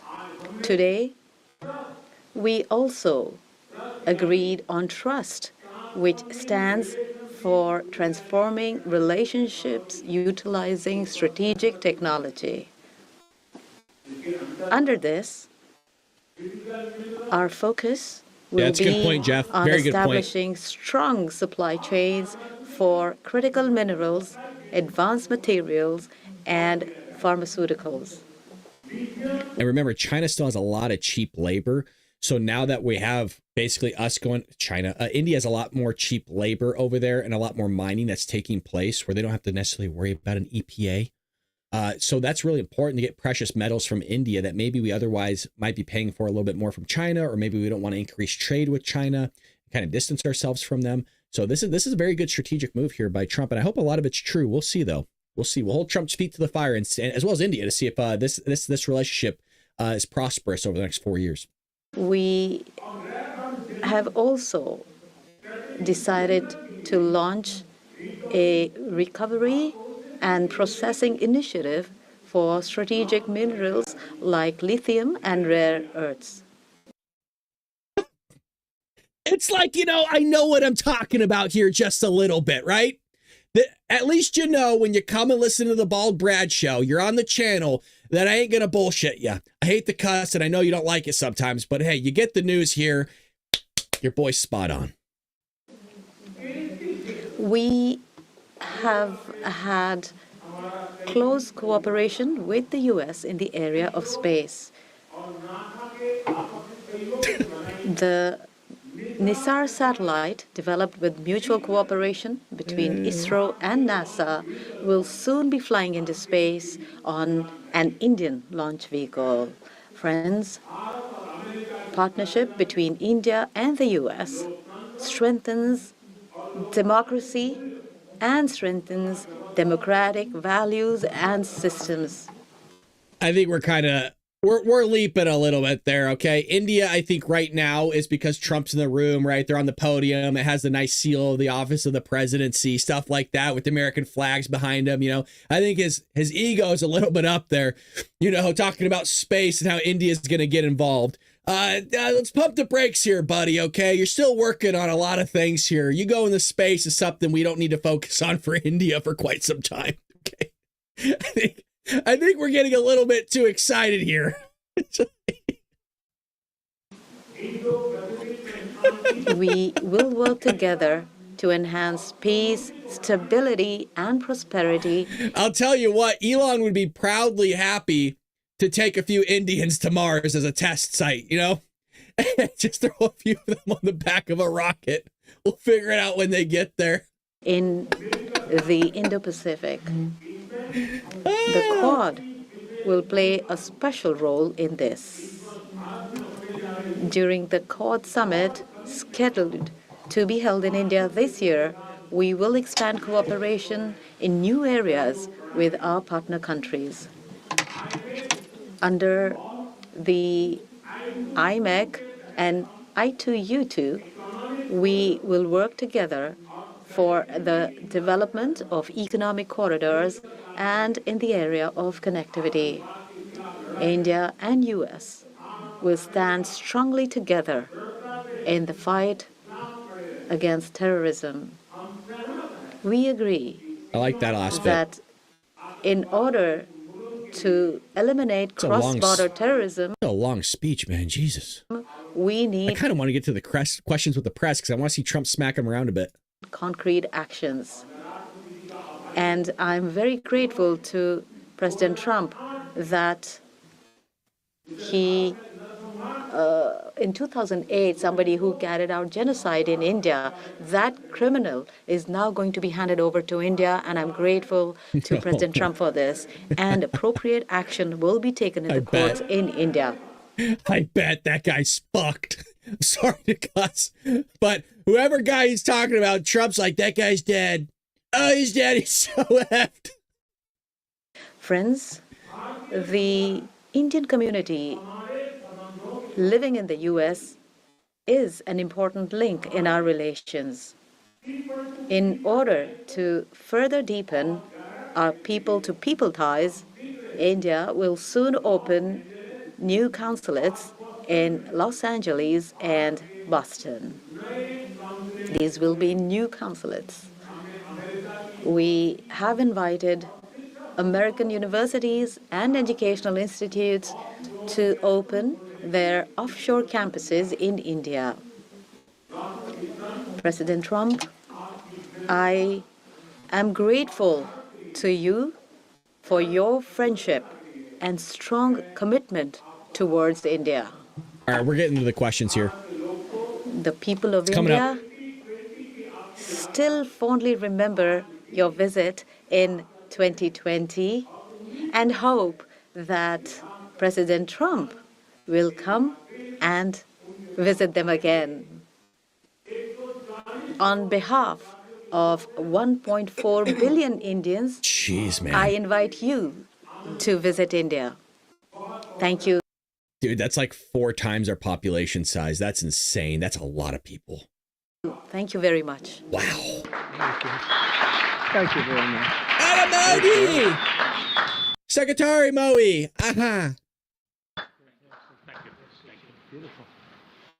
Okay, thank you very much. That was excellent. We'll do a few questions, please. Please, go ahead. Please, go ahead. Yeah. Yeah. Blue shirt. Blue shirt. That idiot. Who are you? Blue shirt. God, you're ugly. Just kidding. Thank you, Mr. President. People in India will naturally welcome your decision to extradite Thabu Rana to India back home. In that context, I would like to ask you a question about, in last few years, we have seen several groups in the U.S.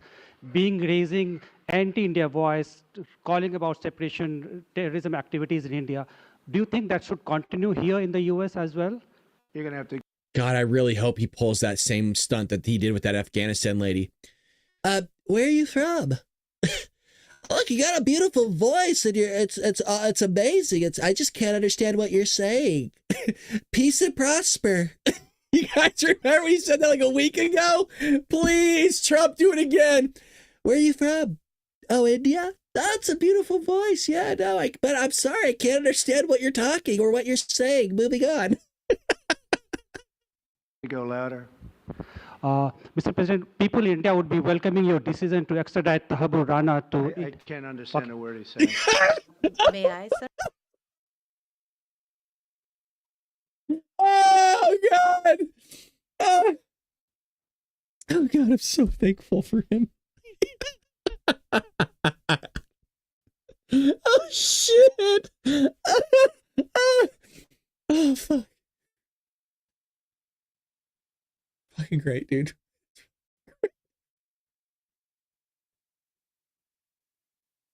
Did you? I can't understand him. Sir, may I? May I, sir? Go ahead, back there. Mr. President. He just moved on. Thank you. First, I want to ask Thank the you Prime very much. Minister a question. You and the president, you both spoke about combating ISIS. You both sounded very excited about this partnership upcoming. And I was curious, how much more confident are you with President Trump leading this country that there will be peace through strength and you will have a successful partnership with the United States versus with Biden's incompetence and weakness over the last 4 years? Okay, first of all, really good question. But second, I really hope the Prime Minister of India pulls the same stunt that Donald Trump just did. Please, let's have a tit for tat. But I kind of want him to answer the question too, because it's a good question. But damn. What are the odds?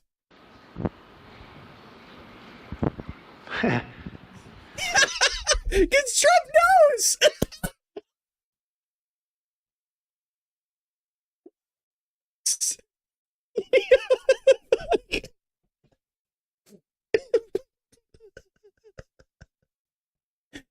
Look, the guy we know, the boys know that Trump's like, fuck.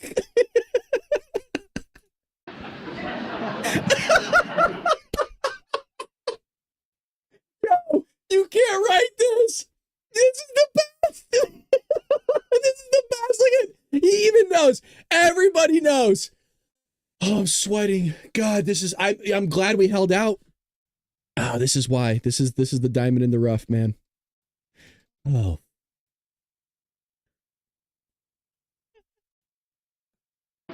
That's your question, but I'll answer it. I agree with you. Yeah, gross incompetence. Oh, shit. We're going to have a fantastic relationship, and it has been.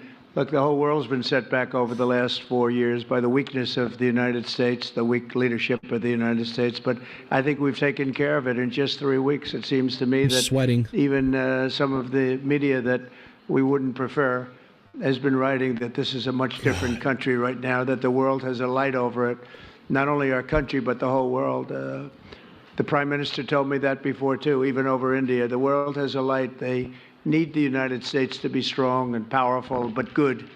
And I think that's happened, and I think it's happened in a very short period of time. But I will tell you, we're going to have a fantastic relationship, and it'll make both countries much stronger.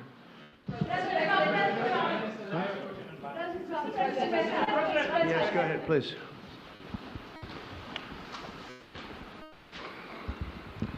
Okay, Geeta Mohan from India Today, sir. I'll just take my colleague Lalit Jha's question forward because you can understand. Okay, fine. The question is about the fact that you've decided to extradite Thakur Rana. Thank you so much. India has been waiting to have him back in India to bring him to justice. But there are many other elements in the United States of America, particularly Khalistani separatists who've been working against Indian interests. How is the United States of America going to cooperate on that front with India? There have been allegations that have been leveled against Indian agencies by the Biden administration. Are you going to relook that with Tulsi Gabbard as DNI now? Ooh. I actually want to see how Trump answers this one, because that is a freaking detailed answer or question. And like, I honestly, I don't even know the answer to it. And quite frankly, I don't even know if Trump does. Now, we're going to see how involved Trump is on this. I'm not going to blame him for not knowing, but I'm fascinated on how he's going to wiggle out of this one. Well, I don't think India had a very good relationship with the Biden administration. Biden, they wouldn't sell them oil and gas, which is rather hard to believe because, you know, it's a good thing to do.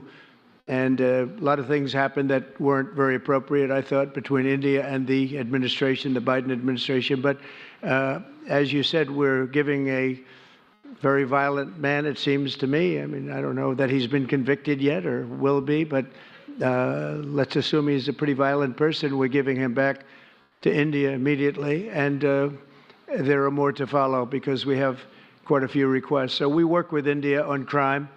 And we want to make it good for India, and it's very important. So that kind of a relationship is very important to us. Okay. What I'm hoping happens here, and it's actually going to show if India and the relations with the United States is strong here, by him stepping in and covering for Trump. You should be able to read the room and know that he's not fully aware of the situation that's being described. And right now, if he steps up to the plate and starts answering her question to offset the lack of Donald Trump having knowledge and no fault of his own, this would show how strong the bond actually is between the two. I'm personally hoping he does step up and starts answering the question here and filling in that gap, but we'll see. Okay. Go ahead, please. That's tough. That's a kick in the balls. That would have been a good time to step up and talk about that. Yeah. That's a little rough. I might be reading too far into it, but I really would have liked him to say something there. Go ahead. Thank you. And maybe he just didn't want to step on Trump's dick. I know people didn't want to hear that phraseology. It's a guy phrase, but maybe he just didn't want to, disrespect Trump by maybe throwing his answer and make him Trump look stupid. So that could be there as well. Mr. President, you've repeatedly called India a big abuser of trade and said it is really difficult to do business in India because of tariffs. You announced reciprocal tariffs. He literally stated in his speech, lady. He literally stated in his speech. Today, I am hoping you can speak about what kind of reciprocal tariffs India can expect. Are you willing to make any concessions? And how can India head off these tariffs? I also have one for the Prime Minister. Well, India's been, to us, just about the highest tariffed nation anywhere in the world. They've been very strong on tariffs, and I don't blame them necessarily, but it's a different way of doing business. It's very hard to sell into India because they have trade barriers, very strong tariffs. We are right now a reciprocal nation. We are going to, if it's India or if it's somebody else with low tariffs, we're going to have the same. We're going to have whatever India charges, we're charging them. Whatever another country charges, we're charging them. So it's called reciprocal, which I think is a very fair way. We didn't have that. I was going to do that in my other term, and we had the greatest economy ever in the world. There's never been an economy like we had, and then we got hit with COVID. We had to focus on that, and I wasn't really in the mood to be putting it on Italy and Spain and France and India, frankly, and a lot of other countries, because the world was very troubled until we got rid of that nightmare.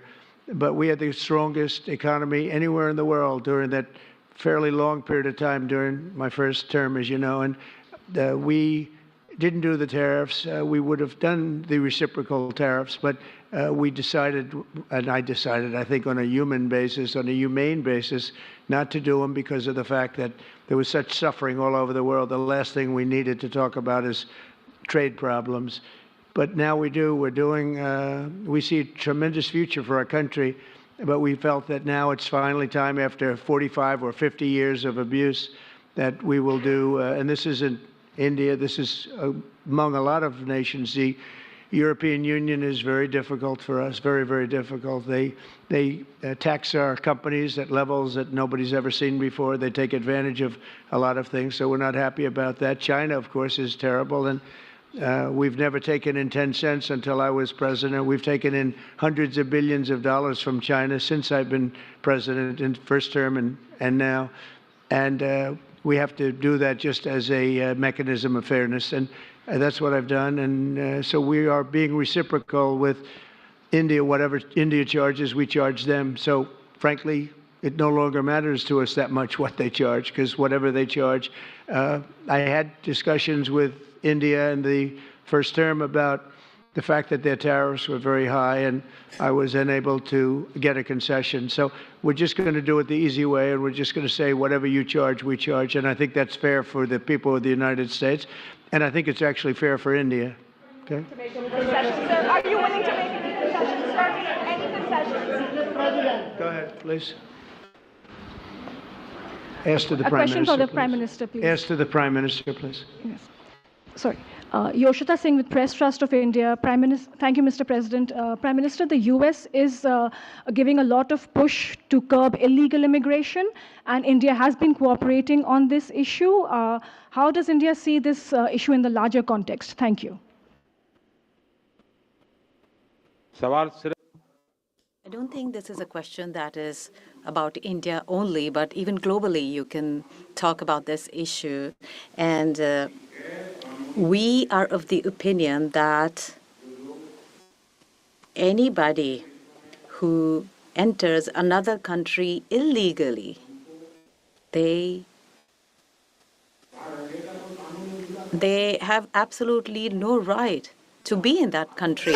And as far as India and the U.S. is concerned, we have always been of the same opinion, and that is that any verified Indian who is in the U.S. illegally, we are fully prepared to take them back to Yes!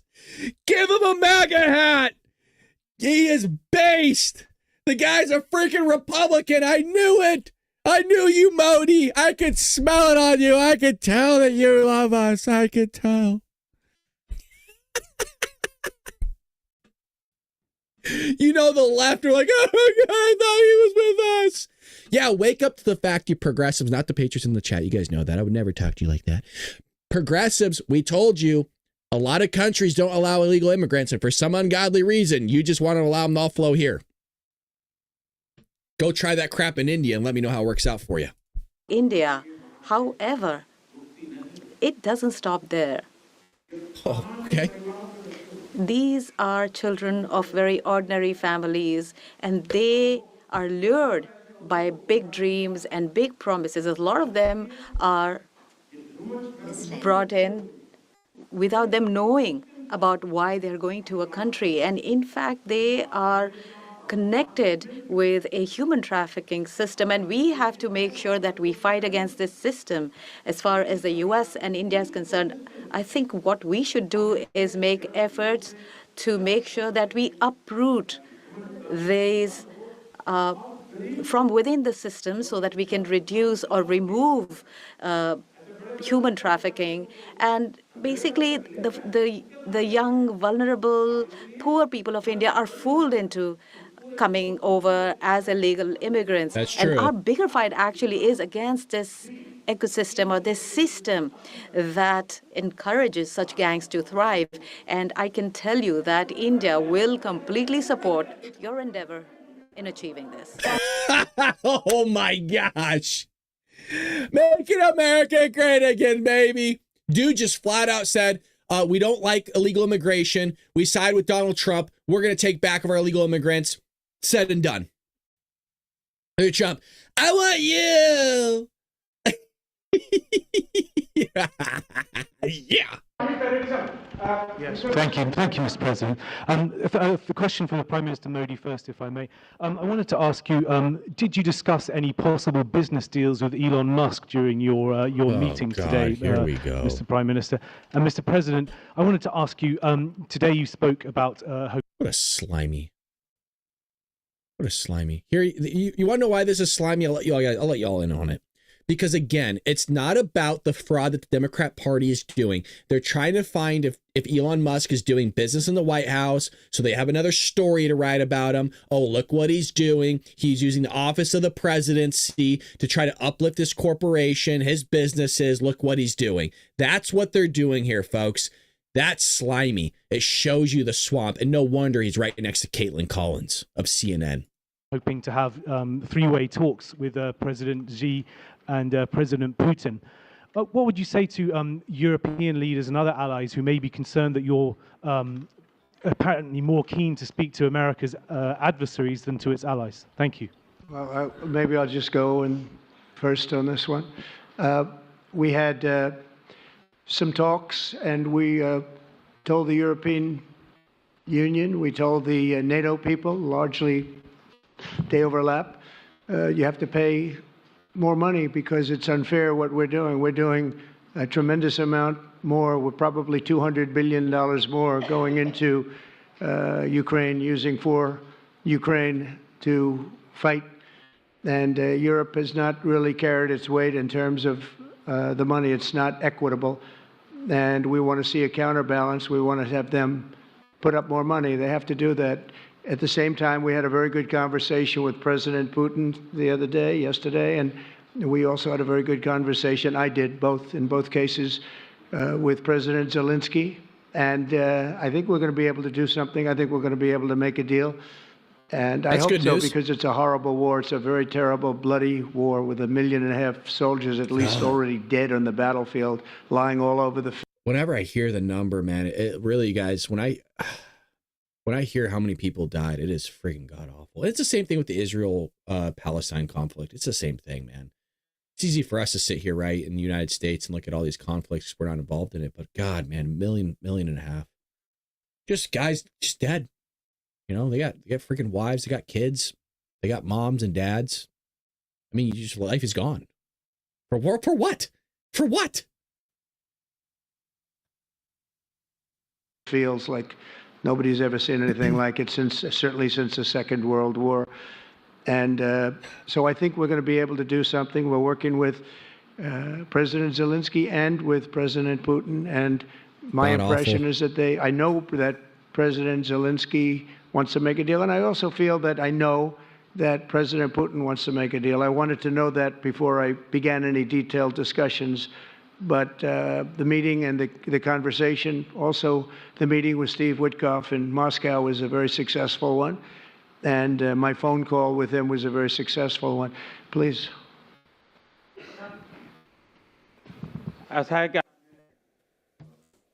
You asked a question regarding Elon Musk. I have known him for a very long time.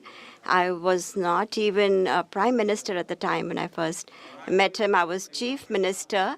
And today he came to meet me along with all his family, with his children. And so we had a nice discussion. As far as the EV is concerned, EVs are concerned, the the word EV has a copyright, and that is one person who has a copyright for the word EV, and that is Trump.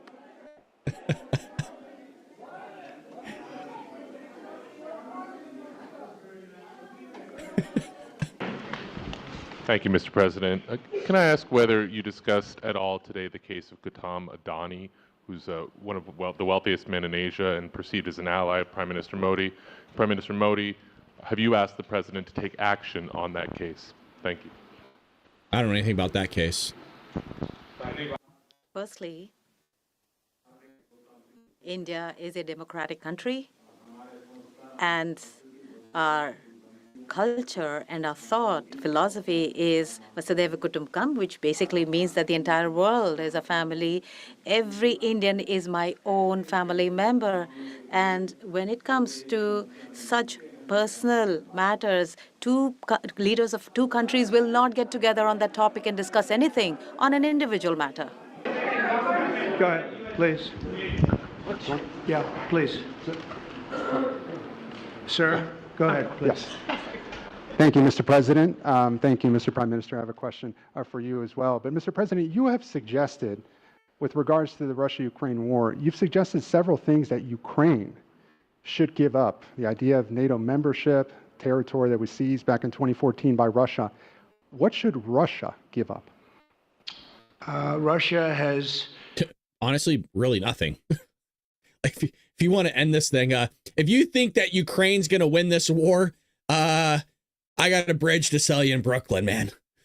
Russia ain't losing that war. They might be stagnating it and taking a lot of time, but I have a feel like I'm telling you, that was my opinion. It's been my opinion since this whole thing started, that the negotiation is going to be that I think Vladimir Putin's going to gain some territory on this one. Zelensky has nothing. What does Zelensky have? He couldn't even fight this thing himself. He has nothing. So I don't think Russia's gonna. I don't think they're gonna give up much.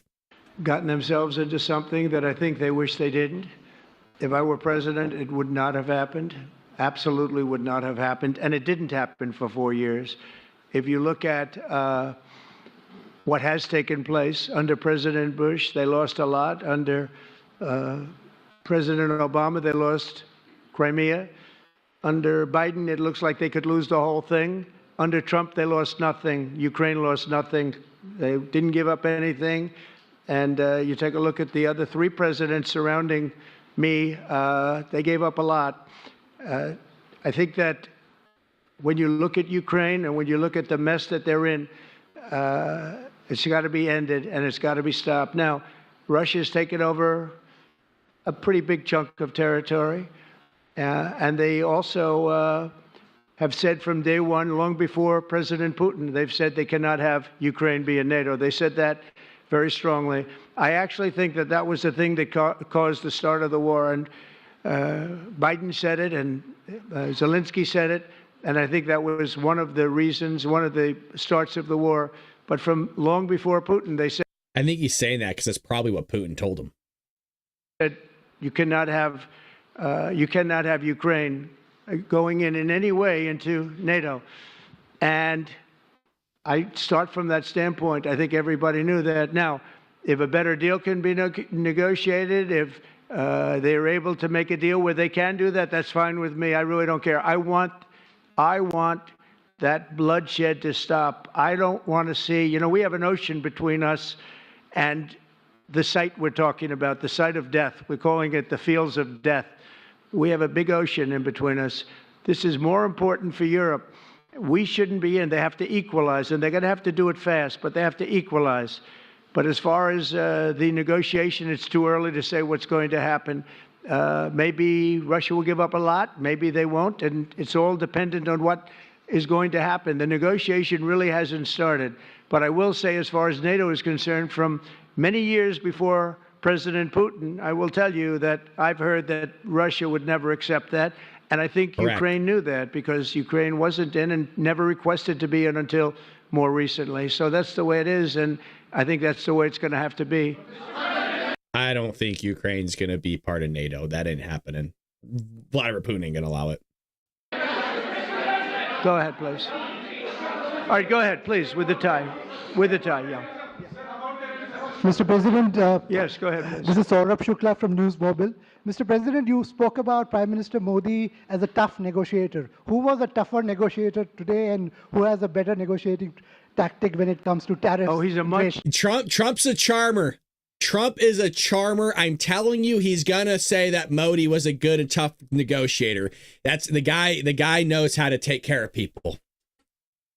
Negotiator today, and who has a better negotiating tactic when it comes to tariffs? Oh, he's a much tougher negotiator than me, and he's a much better negotiator than me. There's not even a contest. Yeah, you like that? Okay. Yeah. Trump is good, man. He knows hospitality. He knows to take care of his guests. He's giddy, man. He's giddy. You know he's going to get on the plane, or he's going to walk back wherever he's going. He's like, honey, you're never going to believe what Trump said about me. He said I'm strong and I'm a negotiator and I'm better than him. He's going to go back. He's going to tell everybody, right? He's going to be skipping. Look what Trump told me. Yeah, go ahead. He's still please. smiling. Look at that. Go ahead. Reena Bhardwaj from ANI. How do you see this relationship between India and the United States to counter China? And what is your vision when it comes to India, brokering peace in the Ukraine and Russia conflict? Well, I think we're going to have a very good relationship with China. I got along with President Xi very well until COVID. That was a bridge too far. But until then, I got along with President Xi very, very well. We were very close as leaders go. I don't want to be naive, but as leaders go, I think we were very close. And I think that China is a very important player in the world. I think they can help us get this war over with Ukraine and Russia.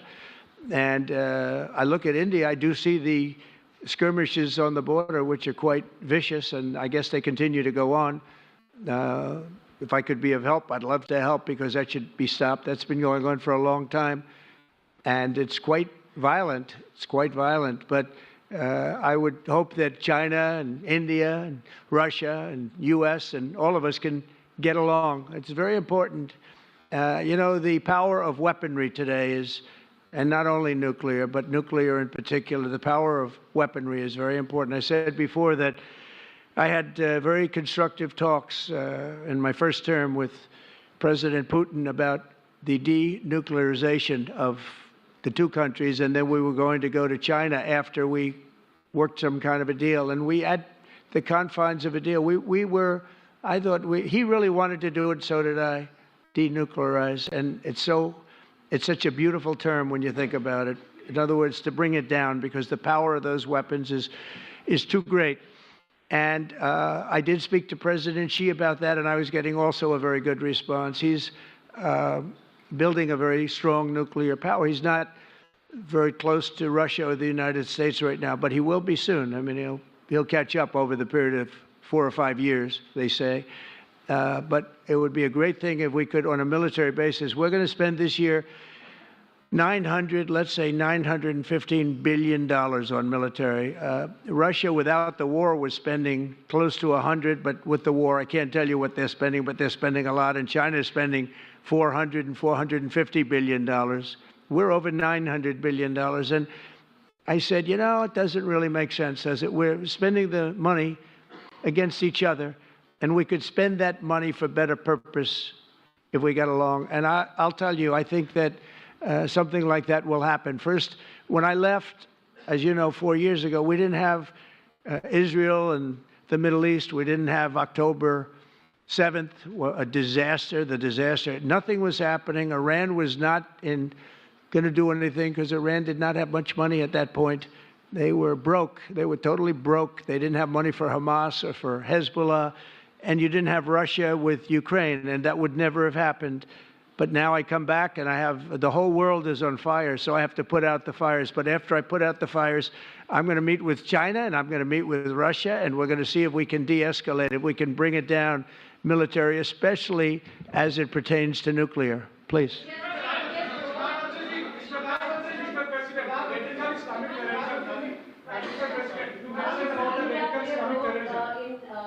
Mike, please.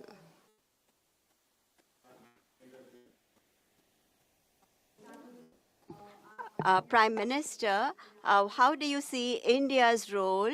You have had discussions with President Trump about de-escalating the conflict in Russia and Ukraine. As you know, I have been in constant contact with both Russia and Ukraine. I have also visited both countries. And many people are mistaken and they feel that India is neutral. I would like to clarify, India is not neutral. We have taken a side, and we have taken the side of peace. And it is based on this principle of ours that in the presence of President Putin, I clearly said in front of the media that this is not the era of war. And even today, it is my conviction that solutions cannot be found on the battlefield. Ultimately, you have to come to the negotiating table. And India has constantly made efforts that there are talks that take place where both parties are present. It is only then that we will find a solution. The efforts being made by President Trump, I support them, I welcome them, and I would like that President Trump is successful as soon as possible so that the world is on the path to peace once again. Everybody, thank you very much. Thank you very much. And I very much appreciate the Prime Minister visiting our great country, and I do really appreciate it. We have so much in common, and all we want to do is have peace, and we want to have strength, and we want to have lots of different things together. But the relationship with India and with the Prime Minister has never been better. Thank you very much. Thank you. Thank you. Thank you.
Was no sound this entire time? Oh, Jesus, now we're going back. Well, shout out to Mike here for the last administration said inflation was trans. Love that, Mike. Cracking yourself up. I appreciate that because I make myself laugh quite a bit. I apologize for losing audio there, but we got it fixed. And Mike back again saying, I love a silent movie. Damn you, Mike. Thank you for supporting the show. I apologize for the mic going. I didn't even realize that, but thank you for having my back patrons in the chat. We're going to end it here. We've been streaming for over 2 hours. And I hope you enjoy these dark MAGA nights, like I was emphasizing there. I'm sure you saw me go like this. And where we're able to do a little bit more long form videos where we can cover more in detail kind of what's going on around the world and what's going on with Donald Trump. So I enjoy doing these. I actually enjoy watching more long form with you Patriots and giving the take on what's happening here. And appreciate all of you joining us for the morning podcast. We'll be back here again at 6 a.m. Pacific Standard Time to go over a lot of the news about the accomplishments of Donald Trump, the accomplishments of the Trump administration, and going into the weekend. So be there or be square, hit that like button, and come hang out with us tomorrow morning. Greatly appreciate everybody that's new to the show. And yeah, we'll be back here tomorrow. Take care, Patriots.